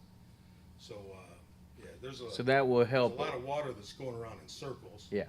But we're not, the makeup water isn't the big number. It's, Yeah. and we're either, as we're mining down, we'll catch water in the pit. A lot of times we'll start mining one section, create some space for water, and then we'll start, mining a second. We kind of got to go back and forth as we work our way down. But we do need to hold water because we do need to wash the rock. And so it sounds like the way that's set up, it is very much built in to prevent sedimentation and leaching into the creek. Oh, yeah, all this is done, really close to the plant. Mm-hmm. And the other thing about, you gotta look at it like this, you got, 20, 30, 40 feet of dirt on top of the rock, and then when we're mining, we're taking off like a 50-foot ledge at a time, so those activities are down, they're down in there. You got these berms and this dirt that's up above. Most of the sound's going up. Yeah, so right out of the box, you're kind of like 70, feet in a hole. Most of that equipment's like 70 feet in a hole, right? And on the wildlife note, I have noticed at a number of, we're one of the shooting sports capitals of the Carolinas here in this county. And so we have a number of facilities. And one thing I personally have noticed is once the wildlife is acclimated to the changes, you can shoot skeet and they're just standing right there because they know no one's shooting at. Do you all have any policies about wildlife or anything you can offer on that concern of the neighbors? Because truly, I know on the Color Purple Farm and the Buddy House LLC and Lynn Clodfelter's farm, I don't know the other folks, so forgive me, I'm not singling you out, but hunting and big deer, big turkeys has always been a big part of their management on their farm. What can you say towards that? Yeah, well, it's kind of like you said, they acclimate very quickly, right? I'm a big hunter myself. We've been bow hunting since I was a kid. Mm-hmm. And some of the best hunting I've ever done is on quarry properties because I had several quarry properties I was responsible for. And really, they like you say, they just get totally acclimated to it. You see them out there when you're working, they know what's you know, they have a sense of what's trying to harm them and what's not. Sure. Obviously, inside the quarry itself, though, those acres, as that slowly grows, those are acres they can't be on. You know, Y'all the- fence that? Yeah, that all has to be fenced. The corridors, you know, actually it creates, and part of the reason it's so good is because it creates funnels, right? So like along the creek, if you got, you know, if we got a berm and we got this, you know, 100 feet plus a road that's not, you know, that's not affected at all, and deer are migrating up and down, you know, up and down the creek, you know, it kind of gives you a pinch point to, you know, have your ambush. right? Absolutely. But so that's one of the reasons it's so effective. But the, you know, we do a lot of things like the berms that we do. We'll find native grasses and we'll put those type of things in. We'll put in, you know, bird houses and, you know, bat houses and all these type of things. We try to do all. We try to like, you know, actually improve, you know, the habitat for the animals in the parts of the property that we're not, you know. So we put in things that they like to eat. You know, we put in, Yep. you know, we put in, we give them cover, you know, which they like. They need, you know, places to, you know, congregate. Mhm. So look, we care about wildlife, you know, and you know, long term is this thing, you know, like you have your overburden up there, and you get to the end of the operation, you're going to have this beautiful lake surrounded by, you know, this great vegetation, and you're going to have hills with trees growing on them, and you know, it'll be nicer than it is now. Yeah. You know, it'll be better. You know, when it's all said and done, it'll actually be better. Yeah, and I think the point you made on the technology improvement and the regulation changes, the legacy, say 100 years ago, potentially before that, mining that was done in this county, some of it was done before those regulations, and so I think that's why you heard some of the concerns there, because we've seen some of the negatives, and being in what I do in natural resources, I've been around properly reclaimed mines, and it does reflect exactly what you're saying, where it was just some timberland before the extraction was done. You come back in, there's a beautiful pond or a lake if it's large enough. You know, the boundaries have been maintained, vegetation's established, and you know, 80, 100 years from now, other than the lake being there, you might not even know that a quarry was there other than in the records. And okay. I guess, Nick, let me ask, and John, if you're okay with this, do you mind if I ask if we've addressed the concerns of the community, or if there are other questions? Does anybody, while John's here, anybody have any other questions that you may have for him? I mean, everything we ask him, he has a very good answer, and it shows that they've put thought into this. So I do want to give you all an opportunity if there is something else while we have his ear. I've got a question for him. He keeps talking about putting dirt, berms, you know, around. Why can't they put trees? You put pine trees, and that'll catch more dust than any berm that you have. We'll do both. When we build the berm, we'll also plant trees. Yeah, but you understand, because with the prevailing winds, it carries the dust. And if you got the trees there, it'll catch the dust. But the berm down here, it ain't gonna catch it. We're gonna do both. We'll plant the trees and we're gonna have the. I wish they. And that's already in the plan? Yes. Already in, yes, okay. So we've got that in the plan, it sounds like, to have trees and vegetation planted on those berms. So, that's good. That is Richard in the back. The operation hours, you guys have to run on Saturday? Usually, It says also from 6 to 6 is operating hours, and then you've got another 2-hour window to 8 o'clock. we'll take a look at that. I mean, I know you've got to extract so much product to make a profit. Yeah, the processing and the mining doesn't have to be the same as the shipping. The main reason that we usually have Saturday open is because we have customers that want to come get rock. It's usually the local guys. They don't want to be in there with the big trucks during the week, so a lot of the local people will come on a Saturday. So we want to be able to be open. Okay, so you're not actually shipping. Yeah, we gotta get, like, we have to get, beyond, our expectations on sales to approach wanting to run. It costs us time and a half to run on the weekends, so we don't wanna run on weekends. We don't wanna run more than 8 hours a day. We just didn't wanna, if we were doing really well and it was a certain time of the year and there's a big job going on, we don't wanna miss out on that. So we wanted to have those hours available to us. But our real plan is to run 8 hours a day, Monday through Friday, and do some, half a day shipping on Saturday. All right. Jeff, you got one more question back. Okay. back. Alan.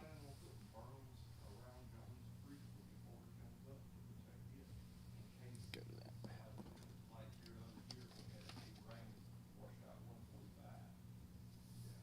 Nick, would you pull up this map, the lower one? Because it showed some of the structures a bit more. That'd be good. We will have berms. It's one of the, things that they're very careful about. The state is very careful about, is us, making sure that we're following the guidelines. They're also over here, Jeff. Well, the first 100 feet, nothing happens. That's right. Just nothing happens.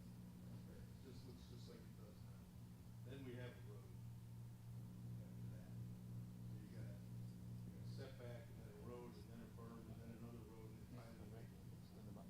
So some of these boundaries are already 300 feet from the boundary, as you say.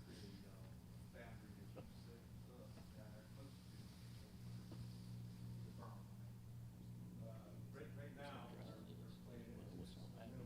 plan is minimum. Long they say.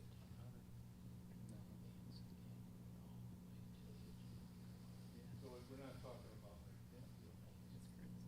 2 foot. Jones has run over the Hollywood Road Bridge twice in the past 5 years. It's run over. It's run over. Yeah, more like, I've operated quarries where we actually took in water during flood events, and that's, it actually helps prevent flooding in other areas because, that happens, because we take that water on. But, like I said, we'll take a fresh look at that, right, see what that is, but most of these setbacks from the creek are already 300, 250, 300 feet before you get to where we're actually mining. All right. Does anyone on the board have any questions? I guess I'll ask one more. I just want to make sure we're thorough in this and make sure we give you an opportunity to address it. It sounds like the width of the buffer for some of these landowners is an issue, right? And I guess I'll pose this to the landowners out here who buffers were really a concern of. If we, realistically, that since they've gone beyond what they have to with the buffers, if we were to tell them 200 feet, it's probably going to take several $1 million of the asset out of their operations. So if we were to put a condition on this that was saying something, and I'm just thinking out loud, right? So this isn't necessarily making a motion or anything on this, but just brainstorming. If we were to require a 150-foot minimum buffer on adjoining neighbors where, we see on the creek, a lot of times the way the creek goes and just the way the wetlands are, they're already more than 100 feet, right? If we had 150 feet, so we are adding some to it, giving a little bit more buffer from you, that's more room for God to do his thing, blowing the wind, letting vegetation grow and all that. Is that something that would alleviate the neighbors' concerns? I see it probably from Ronnie. I'm gonna stand. I can't see with the thing, so I'll read body language. Does anyone? We want to. Our job is always to try and shape this in a way that we can foster business in the county but also address landowner concerns. So, you know, if there's something more simplified like that that we can attach to this, it's something we could consider. But if we see that that's not enough for the neighbors, then something else probably needs to be thought of. But, you know, if we add a little bit of extra buffer around adjoining properties, is that going to, does anybody still have a big issue with what you've heard? This room's what, about, say, 60 feet long? Oh, I'm not sure. So they just a little bit over double that. What about this one? Yeah. 35. You got a bunch of ways. One thing I'd like to do is 20, actually 30, measure. 40, yeah. Count the ceiling tile. One thing I'd like Yeah. to do is us go back and measure the actual distance from the creek to the quarry. You know, because we're not gonna get to that quarry edge for, you know, Yes. over 50 years from now, right? It's gonna be a long time down the road. Mhm. So I'd like to go measure what that distance is, because I think you're already getting Oh, more buffer than I'm a you think. forest. I can tell by the map most of it's beyond that, and Yeah. and it sounds like more of the concern is coming from, Mr. Bentley had the concern on the creek, and Richard as well, and you've addressed that, and it sounds like these are on the spillage area where dirt's going to be stored and things like that. So it's, I guess, just to hold up the map, it sounds like a lot of it is up around here on some of this periphery.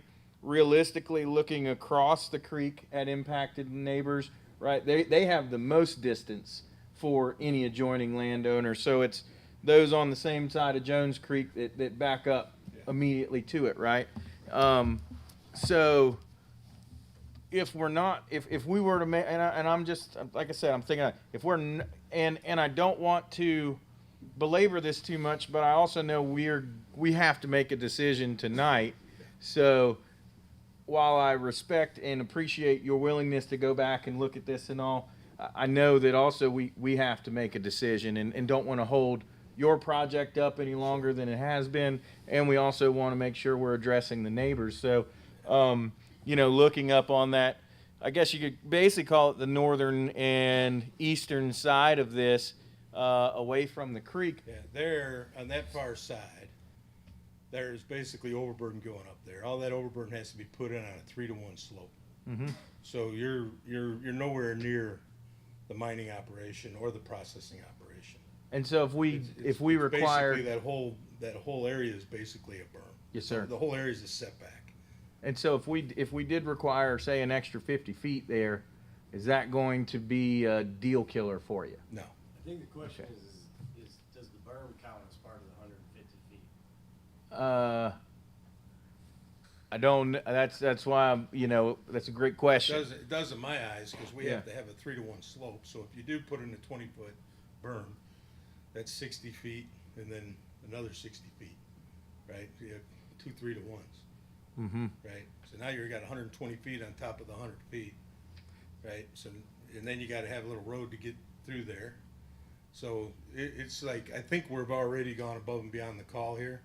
Up in that corner where we're just talking about overburden storage anyway, I think that berm basically can start, if it starts at 100 feet and then just starts going as a 3-to-1 slope from there, and we cover it all with trees, it's just gonna look like any other hill, right? Mm-hmm.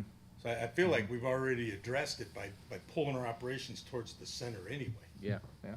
I will say, because it may be hard to see it on this screen, but and you're welcome at any time to come up and look at these maps around the room. We talk about the ordinance. Technically, the ordinance only requires 75-foot screening buffer. Okay. What they're talking about is if you were to get a ruler and use the scale and all that, much of what they've proposed, you're looking at 200, 300, 400, 500 feet of buffer that they have self-implemented. So they're nowhere even near the county's limit. And so even if, hypothetically, this board recommended a condition that they set it at 150 feet, it's not really going to change their operations because they've well and exceeded that. And I know it's kind of hard to see it on these maps and the 8.5 by 11, so you're welcome at any time to get up and view these maps. And they're very detailed and laid out and indicate what each component is. That may address a lot of this particular discussion. Just want to point that out. So it sounds like, to clarify, right, quasi judicial. So it sounds like the applicant has exceeded the minimum requirements, and I guess the question I have to pose, right, since this is a discussion, do we have the legal authority to request or recommend to the commissioners a larger buffer? You could, but the commissioners are not bound by it. Exactly, And at the end, exactly. even if the commissioners choose to use whatever condition you recommend, the county or the commissioners and the applicant both have to agree to it. Then with our decision, let's just brainstorm. If we approved it, can we, because we're not the legislators, right? We are appointed, we're not elected. So if we approved it, can we put in our recommendation to the commissioners that a discussion on a potential buffer extension needs to be had, or should be had? I guess we can't tell them they have to, right? But should be had in their process of determining a yes or a no on this project. I mean, is that? Yeah, you could do that. I would just, let's clarify that it's a screening, not a buffer. Let's just Yeah. make sure we're using the same language as the ordinance. Okay, screening. Okay, 'cause, between now and that meeting, you have time to really look at this and give a financial analysis. I look at a lot of projects and different things. I have worked with some mining companies, some sand mining companies, on some timber-related things in other parts of the state. I see that y'all have really done your homework. We have to consider those with standing in our community. So we want to make sure that we're doing this in a way that, one, is legal, two, addresses both sides, and three, ensures that you've got the opportunity to do the analysis before the final decision is made. Jamie, our commissioner chair. I just got a question on the buffer area. So if our ordinance states it's got to be 75 foot, they're going above and beyond that, stating they're going to do 150 to 200. Can the county hold them to the 150, even though our ordinance only states it has to be 75? If it's included as a part of the SUP special use permit condition. That would be the conditional And part of it. so, No, it's the, yeah, and yeah, if the berm is included in that, then it sounds like you all have that. As long as the berm's included, we're fine with 150. Okay. bear with me. Okay, so these are the conditions requested by the applicant, which would be tied to the permit itself. Like I've said, a lot of these memorialize the standards of the ordinance. And it was my recommendation, since they do simply memorialize, there's no reason we wouldn't. Yeah. You're doubly holding them to the same standard, essentially. So there's no reason to not do it. If I can get my clicker to work, sorry.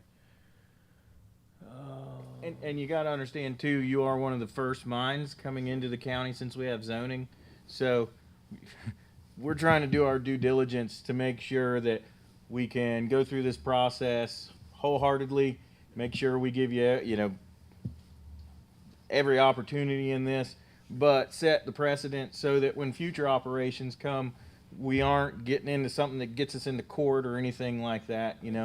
I really appreciate all the detail y'all put into this, because it shows the level of expertise and professionalism. So Yeah, I consider the berms that we build and those setbacks that, those extra spaces that, we give up are, we're kind of going above and beyond here. And I consider that to be part of, the buffer. Yes, sir. Because what I'm doing is I'm giving up that ground. I can't mine that ground. I can't process on that ground. I'm creating something that reduces noise, reduces dust, and so, yeah, I want to be able to include that. And as long as we include that, those berms, then 150 feet is fine. okay. Yeah, we could add a condition Yeah, so, just to kind of piggyback Yes, sir. off everything, right now, there is no, SUP, special use permit condition that requires, 100, 150, 200-foot buffer. It's tied to the 75-foot, which is listed in the ordinance. If the applicant would like to self-recommend that as a new condition, we can do it, and we'll tweak the presentation and the documentation, or the Board of Commissioners could recommend that condition as well. But again, it doesn't matter who it comes from, it has to be agreed to by both parties. Yeah. Okay. So just to wrap my head around all this for everyone here too. So it sounds like while there is a 100-foot proposed buffer, in practice, the way the sloping and everything works, the buffer itself to the top of the berm is going to be wider than 100 feet. That's right. Okay. Then Nick, I would, unless somebody wants to make a motion, I know we've got some specific wording we have to make. So, but I guess before a motion is made, do we have any questions or concerns from the board? Sounds like we're still good. Okay. Then I feel like we need to take into consideration Nick's recommendation. I would like to, and Nick, advise me if I need to word this slightly differently. I would like to make a motion that based on our planning director's recommendation to approve and the fact that they have gone above and beyond our required ordinance limitations and minimums and expectations, that we recommend that the board approve this. However, in that process, they discuss the buffer so that if in that time the applicant sees that they can make a bigger buffer without negatively impacting or killing the deal, and conversations with adjoining owners and commissioners deem that that's what our elected officials want to do, that they have that conversation about that buffer to ensure that the final decision includes that consideration in it while we approve it so that it can go on to the next step. I can say that again if y'all need me to. I'll paraphrase it. Do you think we need to put a footage on that instead of having it open? I think we've belabored the point with them, and you know, I don't have any qualms about with 150 feet, right? Say You're that. good with 150. We're good with 150 as long as we all understand that the berm is part of that. Would you like me, as the applicant, would you like me to include that in my motion then and revise my motion to include that with the terminology that says the berm is included in the 150 I think feet? it'll clarify the commitment. We can Okay. add it. I think We're that's- happy to add it as our last I think that needs condition. to happen because you're going to have open-ended conversation with the commissioners and everybody Yeah, else. fair enough. It's not going to get resolved. That's a good point. Okay. Then I'll revise my motion to approve the request with a condition that a 150-foot buffer be utilized that includes the berm so that we give a little extra buffer to the neighbors. Nick, does that cover everything I need to say in that?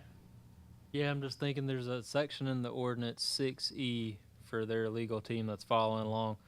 Not use spoil piles.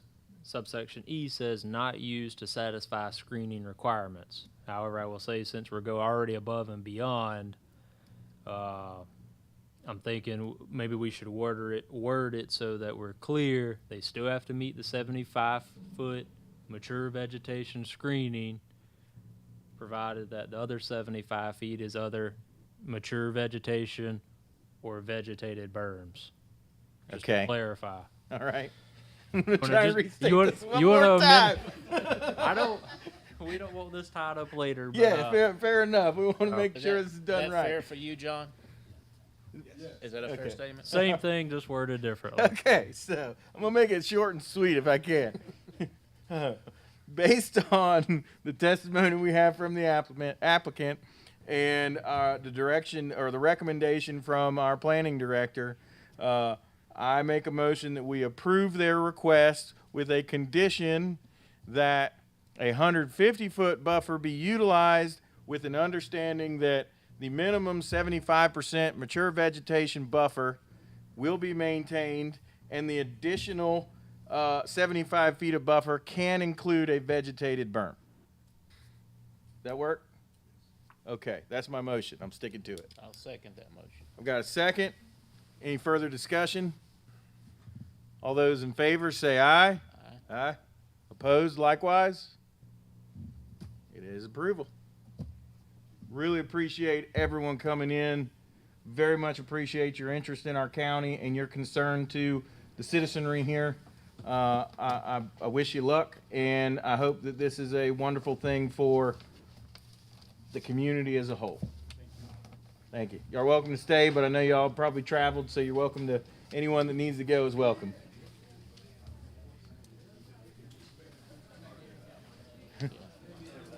I haven't made that many motions for anything in all the years I've been on the board. First time for everything. That's right. Glad we got it right. That's the main thing. I just think Okay. You gotta put numbers on it. Uh, No, it's not fair to them, it's not fair to the citizen too, because he could come back and say, well, you look at I mean, That's right. You know, boy, I just think it's right to play. Business will mold you, won't it? I couldn't do that. I know Bill over there. Bill's the one I know, and Jamie, but, you know, they bring it up. Well, I'm really concerned about the dust. Yeah. And everything coming toward everybody, you know, and I hope it does. Really, I'm concerned. I don't know nothing. I know everything around where I'm at, Yes, sir. but, I hope the citizens feel like we at least try to help. You know what I mean? Instead of just saying, well, we don't care what they say, I mean, just do it anyway. Okay. You can stand here for nearly 2 hours listening.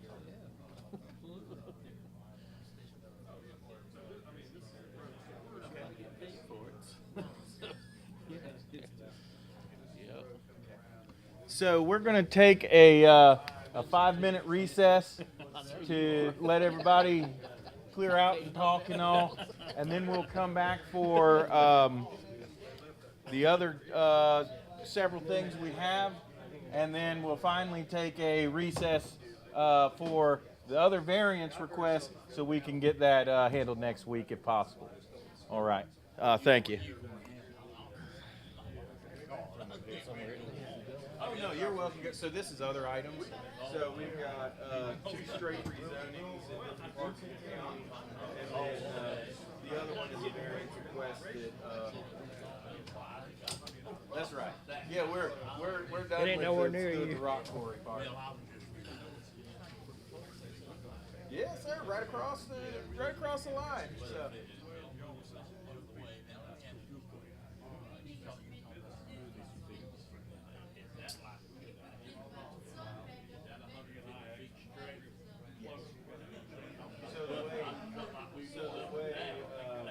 What you'll see, and this is we'll talk about presentation, but what you'll see when this all is mapped is that buffer is mapped in, and so it's a buffer off of the property line. Yes, sir.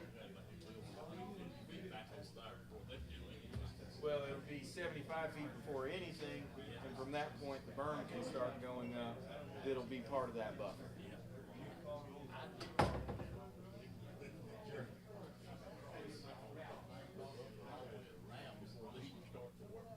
Well, that's what they're doing. Yeah, that berm is their first thing they start, once they get done with all of this. Yes, sir.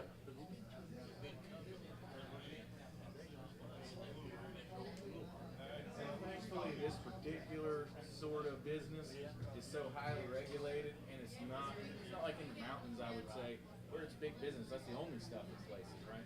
Here, it's the Piedmont. We got a lot of creeks. We got a lot of environmental concerns, and so it's highly regulated.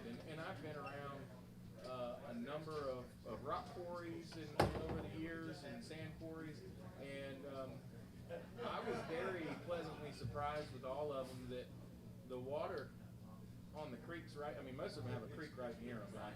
And all of them had very clean water right there, so it wasn't any, not that it's illegal or anything, but most of it was the farm fields that made the water muddy. Up and down. Oh, yeah. It's muddier right there, so. My wife and I, a couple of years ago. Absolutely. And that'll be a state agency. That's right. Hill coat trucks. Yes, they are. All day We long. got up to 15, and she said, I can't believe it. I said, I just started. All day long. You get busted, they're just checking, but you do your stuff right, they give you some slack. But it is dusty. It is. It's especially when it's wet. Oh God, it's terrible. I'm glad it was good. Yeah, it's terrible. That's the big thing. You're right. Bill. Brother Beck, man, I ain't seen you in a million years. Been a while, ain't it? God You knows. wasn't Sure. Yeah, he's got that. selling cars. Oh, well, You miss it. Do you miss it? I miss people. I miss those people. I really do. And I rescued a lot of people from making bad decisions in Charlotte. Or I tried. Tough, yeah, tough, ain't it? 40 years was enough. Not that long? 2 years shy of 100 for the deal. Yeah, yeah. Thank you. 1914. Good gracious. That's pretty good. That last little round just didn't, 2008, 2009. And if you weren't in the car business and you bought into it a little bit, it scared you. I knew what it was, but it scared other people. Right. It's good to see you. Thank you. Reach out to both of the members that are here right now. So John, So you still practicing or you Yeah. sold? No, well, I sold it, but I'm still there 3 days a week. Still doing it a little bit, slowing down. Slowing down. my promise is that if we can get to it Yep. early next week, I'm gonna try and get to it. Well, it's a hopping place. It's crazy. It's crazy. Everybody loves their pet. Oh yes, they do. They have a dozen of them. Bring them home at once. That's right. Yep. Thank you All right. for this. And as I was saying, I've had this letter a week, Yep. so this is our chance at some Right. kind of due diligence. Absolutely. We're on the north border. Yep. That's We'll right. be in the storm. Yep. That's right. The only reason that it's not doing But it'll work out. We need paychecks. is that we only have Yes, that's for sure. Cliff You know, Martin, if 6 or 7 of us were here, if we miss 2 paychecks, we're experienced. We feel it. Yeah. And I've never forgot him saying it. Right. Right. Yep. You can smell it around here. Oh yeah. Yep. That's right. yeah, the wellness clinic has that. All right.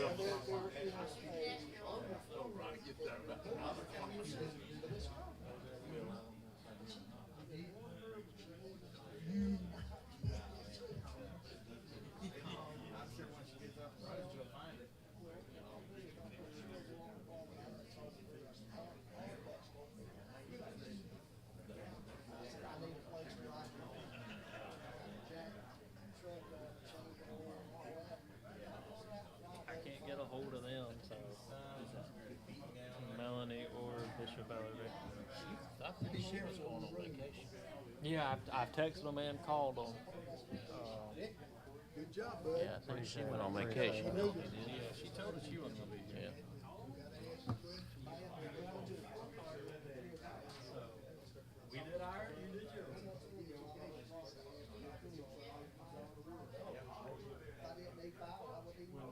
Familiar face. Todd Williams. Bill Huntley. How are you? Nice to see you. See you, man. Yes, sir.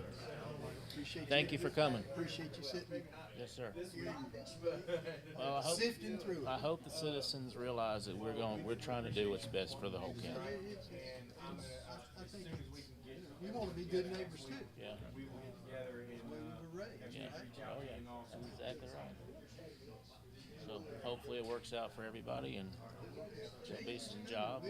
It's We got to have a vision. it's got to, or we're going to end up getting sucked up by other counties, I'm afraid. We've had 3 homes Yeah, right in absolutely. town. Lee Avenue, Yeah, Brent Street.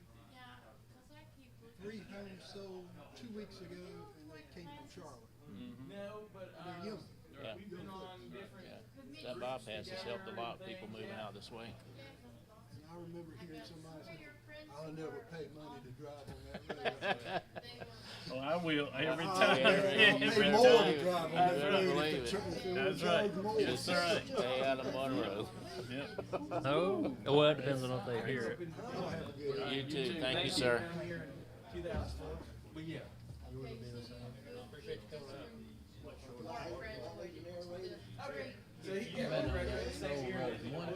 And I did not realize, sifting through 600. did not do it on purpose, but I was in my pickup. And I had some lumber on the back of it with the tailgate down, and that camera did not, I was told if the tailgate's down, it can't see your tag.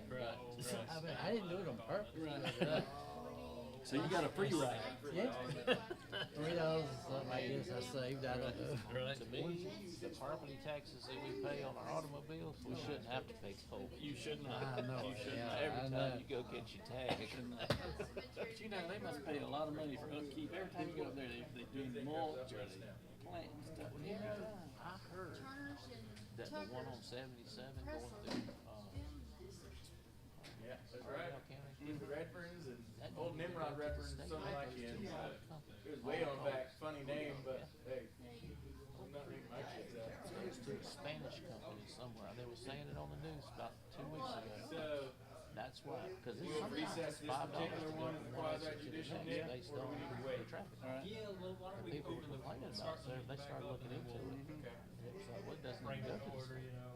It's crazy. All right, we're going to bring the meeting back to order, and we'll handle this. Yes, so in regards to this variance application, so variances are required to be heard by 4/5, or they have to have a vote by 4/5 of the board, So you can't do that tonight. which is 80%. We don't have 80% present, and we don't have, Come back, but we wanted to let you know that it does affect me because my business, the guy that owned, got the business, didn't, he had it 2 months and then shut us all three down. Barbecue, the church, and me. Sorry to hear that. Well, we're going to do this on the recess, and which he's getting to, and as I mentioned, beginning of next week, just as soon as we can get everyone together, we'll meet and get a decision on this for you, so y'all can move forward. Okay. I'm gonna ask our chairman, because he's a little more versed. When you recess, you have to state when and where it'll be recessed for. That's what I thought. So, which kind of puts us in a predicament because I cannot get a hold of our 2 absent members to see what dates and times they're available. Okay. So that leaves us with 2 options. We can have the applicants come back at our normally scheduled September meeting, That's too long. or we can schedule a recess meeting, but we may go through all this again if the 2 absent ones tonight are again not available. Okay. If we set it for a week, do you think you'll be able to at least get in touch with them, maybe? I would think so. Does anybody remember when Miss Conte will be back from vacation? She didn't say. She just said she wasn't gonna be here this week. Yeah. Yeah, and that's our only issue right now is I can't get a hold of them to see what their availability is. If we set it for next Thursday, and it doesn't get, we don't have the people, can it continue? Yes. I'm fairly certain you can Recess. recess or recess. Yeah. You would have to come in, Meet. open the meeting. Yeah, Okay. you would just have, yeah. I- So if we pick Make a a night, motion to do that. that's where Would you I'm make the leaning. full motion? Yes. Yeah. I'll make a Well, motion. before we do that, because we're gonna need to know when and what time. Everybody good Thursday evening? I'm not, but I'm having a tooth replaced, so I know I won't be here next Thursday, but. that's What fine. about next Wednesday? A lot of people have church. Next Wednesday evening, is everyone available? Well, Bishop Ellerby won't be. What about Melanie? You know, if she's available. I don't want to keep them waiting any longer than we have to. And if we know we're going to be one short from, I can do Wednesday, but not Thursday. okay, you want to try for it? Give them an opportunity? I'm fine with it. I mean, if Wednesday at 6 p.m. works for you, Jamie, any thoughts on this? I mean, I feel like if we can Wednesday because Melanie's back, we should. So, I want to get them an answer as quick as we can. So you're the chair of the commissioners, so I'm leaning on you, right? In your opinion, if we recess to next Wednesday at 6 p.m. and then we find out we have to recess again, are you okay with that taking place? Y'all okay with that? Yeah, y'all, because I want to get this as quick as we can for you. Is that good for y'all? Yeah, can I make another suggestion? Go right ahead. Could y'all not have two other alternates in case someone cannot show up? That I'm not sure. We would have to amend the ordinance, but it's something that will be looked into now that Well, this. since this has come up and it hasn't Yeah. ever come up before, has it? No. I would say to have alternates in case of somebody's absence. Yeah. If that would be possible and instead of keeping, things need to progress. If you wait to September, you're gonna have double the amount of probably variant. Or Yep. people asking for acknowledgement Yeah. of variances. So that would just be a suggestion on my part. I understand. and Nick, if it's- you will look into that and see how we would go about that and what other counties may be doing in that regard. And then, hang on one second. Here's Melanie. Hey, Melanie, how are you? Yes? Mm-hmm. Okay.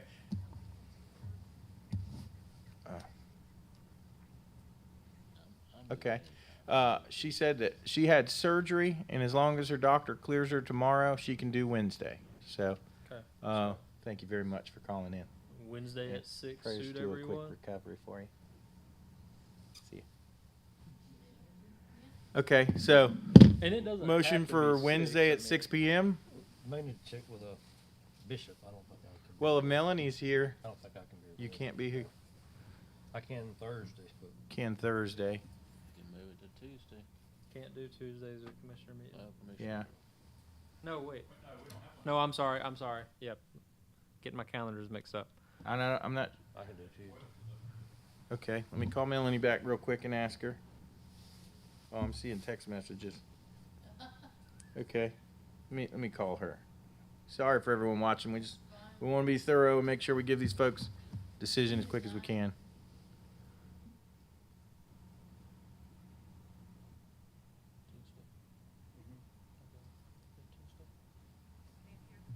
Hey, sorry, bye again. Could you do Tuesday if your doctor clears you? Wonderful. Thank you so much. Yeah, she can do Tuesday if her doctor clears her. So that would be the only thing would be a medical issue, and then we would recess. So if you were still willing to make a motion, Tuesday at 6 p.m. Would be the time. I'll make a motion Tuesday at 6 p.m. to hear the variance for their case. Okay, so we'll recess until Tuesday at 6 p.m. Can I get a second on that motion? Second. Any further discussion? All those in favor, say aye. Aye. Opposed? So we'll recess this until Tuesday. Hopefully everybody can be here. Let's hope Melanie can be here because that means she's recovering well and her doctor has cleared her. And if so, we will have that answer for you Nick, I will and also let let y'all Bishop proceed know. with things. I am assuming. Just in case. Amen to that.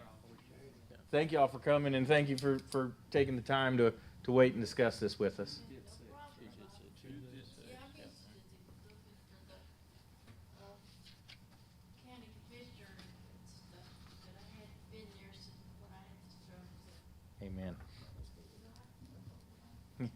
Y'all have a nice night. Yeah, Thank you. walking my own self anyway, and driving, so. Okay, so we have handled all of our quasi judicial items tonight, and now we're going into item 5, our legislative hearing items.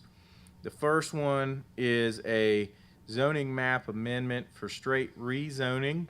It is designation ZMA 25-007 with Carlton Pfeiffer. Nick, I'll Okay. turn it over to you. Yep. So we'll jump right into it. So These it are in the is, tabs in the back of our, Yes. Street rezoning submitted by Carlson Pfeiffer, identified as ZMA 25-0007. We'll jump right into it. So it is a legislative hearing, unsworn facts and opinion. Doesn't have to be sworn in or anything of that nature. Again, the Second planning tab. board's procedure is to provide a recommendation to the Board of Commissioners, and you will need to identify whether you find this rezoning consistent or inconsistent with the land use plan. So this would be a straight rezoning request from Rural Agricultural 5, known as RA5, to a Rural Agricultural 1, also known as RA1. It would, for a period of time, if the applicant follows through, create what is a split zone situation. There's nothing in the ordinance that says that can occur, just want to point that part out. And given that it's a straight rezoning, no conditions can be placed on the rezoning, and the applicant's able to pursue any sort of development activity that is allowed in a RA1. So the parcel in question is approximately 38 acres, currently zoned as RA5. What the applicant would like to do is split it out so that approximately 37 acres remain as RA5, but create an approximately 1 acre tract that is RA1. The applicant's rationale for this is there's a tenant who's lived there for a significant period of time, but the parcel also contains a lot of cattle operations, so pasture, barns, fencing, that sort of thing. So to subdivide it out and create a 5 acre parcel that's compliant with RA5 dimensional standards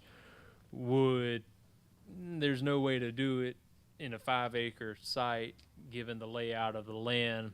They would need to rebuild multiple barns, install quite a significant amount of new fencing, and so they're just looking to rezone this portion of the property. Once it's rezoned and the applicant's able to subdivide out a smaller acreage pursuant to RA1 standards, they would sell that. Their intent is to sell it to the current tenant of the home site. So just to kind of give you a sense of it, this is the house here in the background. It doesn't show up the best, but this is kind of the approximately 1 acre home site. And here on the bottom image, you can see the barns, the fence line, and the pasture land that exists that I was kind of talking about, that if they had to split out 5 acres, it would be quite detrimental to the cattle operations and the business he's running from an agricultural standpoint. This is the image in total, the 38 acres. I will say, so when you're looking at that 1 acre split, you're looking at this little yellow square, which is the home site. It kind of already exists as a separate, it's got hedgerows and that sort of thing around it. When we're looking at zoning, you can see that as with most of our county, 62% of it, this whole region of the county, this green is RA5, so there's that 5 acre requirement.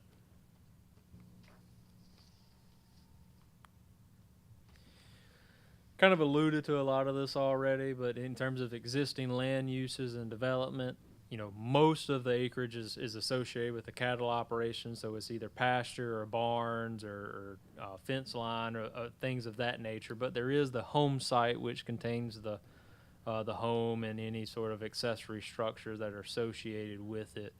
I will note that the property is enrolled in present use value, so there may need to be some revisions to that present use value for that particular property should this follow through. In regards to utilities, there is public water available to the site along Deep Springs Church Road. In terms of environmental features, I could not find any record of any environmental features of special note, so no flood zones, no NWI designated wetlands. no North Carolina Natural Heritage Program protected areas or historic resources. In regards to rezoning, we always kind of like to look at what type of roads are in the vicinity. So for this one, we're looking at Deep Springs Church Road. It's a pretty rural country road. It's only getting 300 people a day, and it's got a 60-foot right-of-way. And even when you look at DOT's classifications, you know, it just further solidifies that it's a rural road. It's function class local with a route class of secondary route. In terms of the zoning history, since we've had this current iteration of zoning, it's been zone RA5. This is the first rezoning request for this parcel, and there have been no approved rezonings or rezoning requests in the nearby vicinity. Another thing, which is the board will have to consider and make a comment specifically regarding, is how does it align with the land use plan? The land use plan identifies this parcel as rural living, which really focuses on country lifestyle, rural lots of various sizes, minimal development, primarily residential uses, agricultural, silvicultural, that sort of thing. When you look at this region of the county, you know, it kind of has a blend of several designations within the land use plan. But I don't think my professional opinion is a rezoning to this small portion to RA1 wouldn't change the character of the region, and it would still align with the rural living designation. And then you also want to consider how is it going to impact what is there on the ground. Like I said, this region is dominated by agricultural operations with home sites, a lot of timber tracts, and just undeveloped land. So my opinion is that carving out this 1 acre and rezoning it to a RA1 so that they can retain the agricultural operations and not impede or be detrimental to that, as well as transferring ownership of the home. I don't see any glaring issues with the on-the-ground implementation of this proposal. We kind of already covered that. So just given all of those factors, the fact that it's such a small scale, and doing so will protect and conserve the agricultural operations and just the general character of the region from a land use plan standpoint and on the ground, it is my recommendation to approve the rezoning. Now, as we've always said, what the boards decide will be a recommendation to the Board of Commissioners, who will hear this on August 19th. Any comments or questions from the board? Any questions, guys? Comments? Being that there are none, I make a motion that we. Second. Yeah. Any comments or questions from the public? I know we've cleared out quite a bit, but. No, sir, I'm good. I own all the land around it, so it ain't gonna affect nobody. Okay. It's gonna stay like it is. That's right. It looks like it from what's been proposed. Well, then I'll make a motion that we approve the request because it does not disrupt the large-scale agricultural operations in the area and on the property.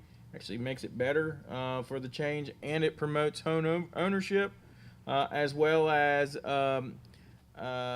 lives up to the rural living designation. So all of these are in the land use plan, so I see no reason not to. So my motion is to approve it. I'll second. Got a second? Any further discussion? All those in favor say aye. Opposed likewise? You're approved from us. So good luck when you go to the commissioners. Thank you for doing all this. I wish you the best of luck with it. Okay, I appreciate it. Yes, sir. All right. Let's keep rolling with it. We got one more item tonight. We have in legislative hearing items, we have point B, zoning map amendment for straight rezoning, ZMA 25-0008. Ms. Joan Taylor And Nick, I will open the floor to you. Yes. So some of these slides I'm just going to skip over because we just did the exact same thing. But legislative hearing, unsworn facts and opinions. You provide a recommendation and a comment regarding the land use plan. So in this particular case, it is a straight rezoning from low intensity residential R40 to medium density residential R20. Again, no conditions can be placed on it and is a legislative process. Okay, so this particular parcel is approximately 1.16 acres, identified as R40. The applicants are requesting to rezone it to R40 or R20, excuse me, R20, also known as medium density residential. So the applicant's rationale is she came to my office, she wanted to subdivide the property to create two separate lots because the parcel in its current state has two dwelling units. Now our ordinance says you can only have one dwelling unit per parcel, and she's currently zoned as R40, which is short for 40,000 square feet, which is approximately half an acre, approximately. Given the acreage of this parcel, there's insufficient acreage to create two R40 compliant parcels. So that means either the parcel can exist in its current state in a non-compliant because it has two dwelling units until at some point one of those dwelling units are removed and never replaced, or we could do a small scale rezoning, rezone this parcel to R20 and then subdivide it to create two R20 compliant parcels. And then you would no longer have the infraction against the number of dwelling units. So that was kind of their rationale when they came to my office and how we've wound up to where we are now. So this is the property as it exists. As you can see, you've got, granted you can't see property boundary lines on this image, but you do have two existing dwelling units on this parcel. The bottom images are just looking down Parson Grove Church Road. You can see it's a residential area, very small lots, and developed that way. This is the aerial imagery, and you'll notice there's a lot of small lots in this area that themselves don't even meet R40 dimensional requirements. They would all be considered grandfathered lots. From a zoning standpoint, you can see predominantly this region of the county is R40, but you do run into some RA1s and some R20 around Highway 74. And then as you approach the municipalities, you run into lands that are governed by each applicable municipality. And as you get even farther out, you run into some light industrial. But where this property is at, it's in a large region of R40 designation. Covered most of this already, but like I said, the property is approximately 1.16 acres, zoned as R40, and contains two dwelling units. This existed prior to the ordinance. Per the current ordinance, it is one dwelling unit per parcel, but they are grandfathered in. To create a situation where everything's in compliance would either require the removal of one of the dwelling units or rezoning to R20 followed by a subdivision. In regards to environmental features, there were no notable environmental features occurring on the property. In regards to utilities, public water is available to the site along Parson Grove Church Road. In regards to said road, when we look at its transportation, again, this is a seldom traveled road, 450 people, annual average daily traffic as of 2023, and even DOT's classifications of it indicates it as such, being that it's a minor collector and a secondary route. In regards to zoning history, it's currently zoned as R40, as we've previously stated. This is the first rezoning request for this parcel, and there have been no approved rezonings or rezoning requests in the nearby vicinity. Again, as we've said, when we do this, we look at land use plans and how it aligns with that. land use plan identifies this region of the county and this parcel specifically as a single-family neighborhood. And this whole region does display characteristics of that land use plan designation.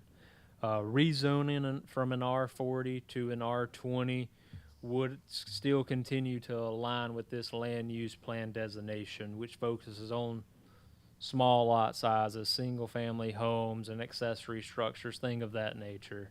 So it would still align with the land use plan.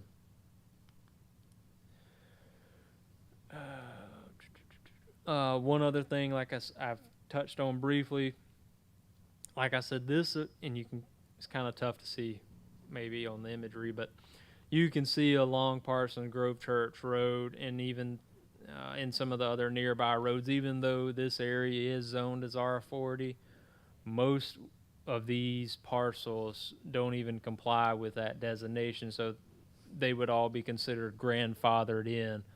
And then what lots are not developed, they are either undeveloped or managed for timber. A rezoning to R20 probably wouldn't pose a significant threat to the character of the region or the surrounding region. And like I've said, again, most of the lots there already don't meet R40 dimensional requirements. So, given that this region is dominated by small lot residences who themselves don't meet R40 requirements, and a rezoning followed by a subdivision could create 2 compliant R20 parcels, it is my recommendation that this rezoning be approved. And again, the board can make a recommendation that the Board of Commissioners will consider. This time, are there any questions from the board? Questions or comments? Just comment, 1.16 acres is 50,529.6 square feet. So That is correct. Going to R20, that splits it well and resolves an ongoing Yes, and issue. in your packet, the applicant did, kind of, she had a surveyor go out. She's already done the survey work, so if this carries through with an approval from the commissioners, they're ready to go to subdivide the property. Excellent. Any comments you'd like to make, Joan? Yes, sir, you're good. All right. Anybody want to make a motion? I'll make it if nobody else does. I make a motion, we approve the request. Second, and I will simply add that it fits in well with what's going on in that, so fits in with the land use plan. So we've got a motion and a second. Any further comments, discussion? All right, let's vote. All those in favor say aye. Aye. None opposed? You've got our approval. Thank you very much, Joan. You guys are an awesome group up here. Well, thank you. Thank you. I'm impressed. Thank you very much. Thank you. We're here to serve. Yeah, we're Yes, lucky to have anytime. Nick. He makes it easy on us. We're blessed. Anytime.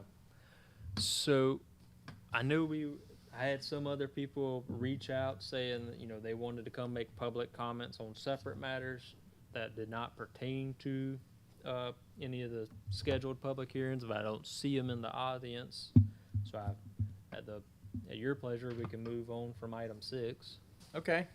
Well, Joan, that wraps it up with what you need. If you'd like to make a comment or anything, you're certainly welcome. Otherwise, we wish you. Thank you. Thank you very much. You're just so kind, so awesome. Impressive. Thank you. Think you're impressive too, Dave. Thank you.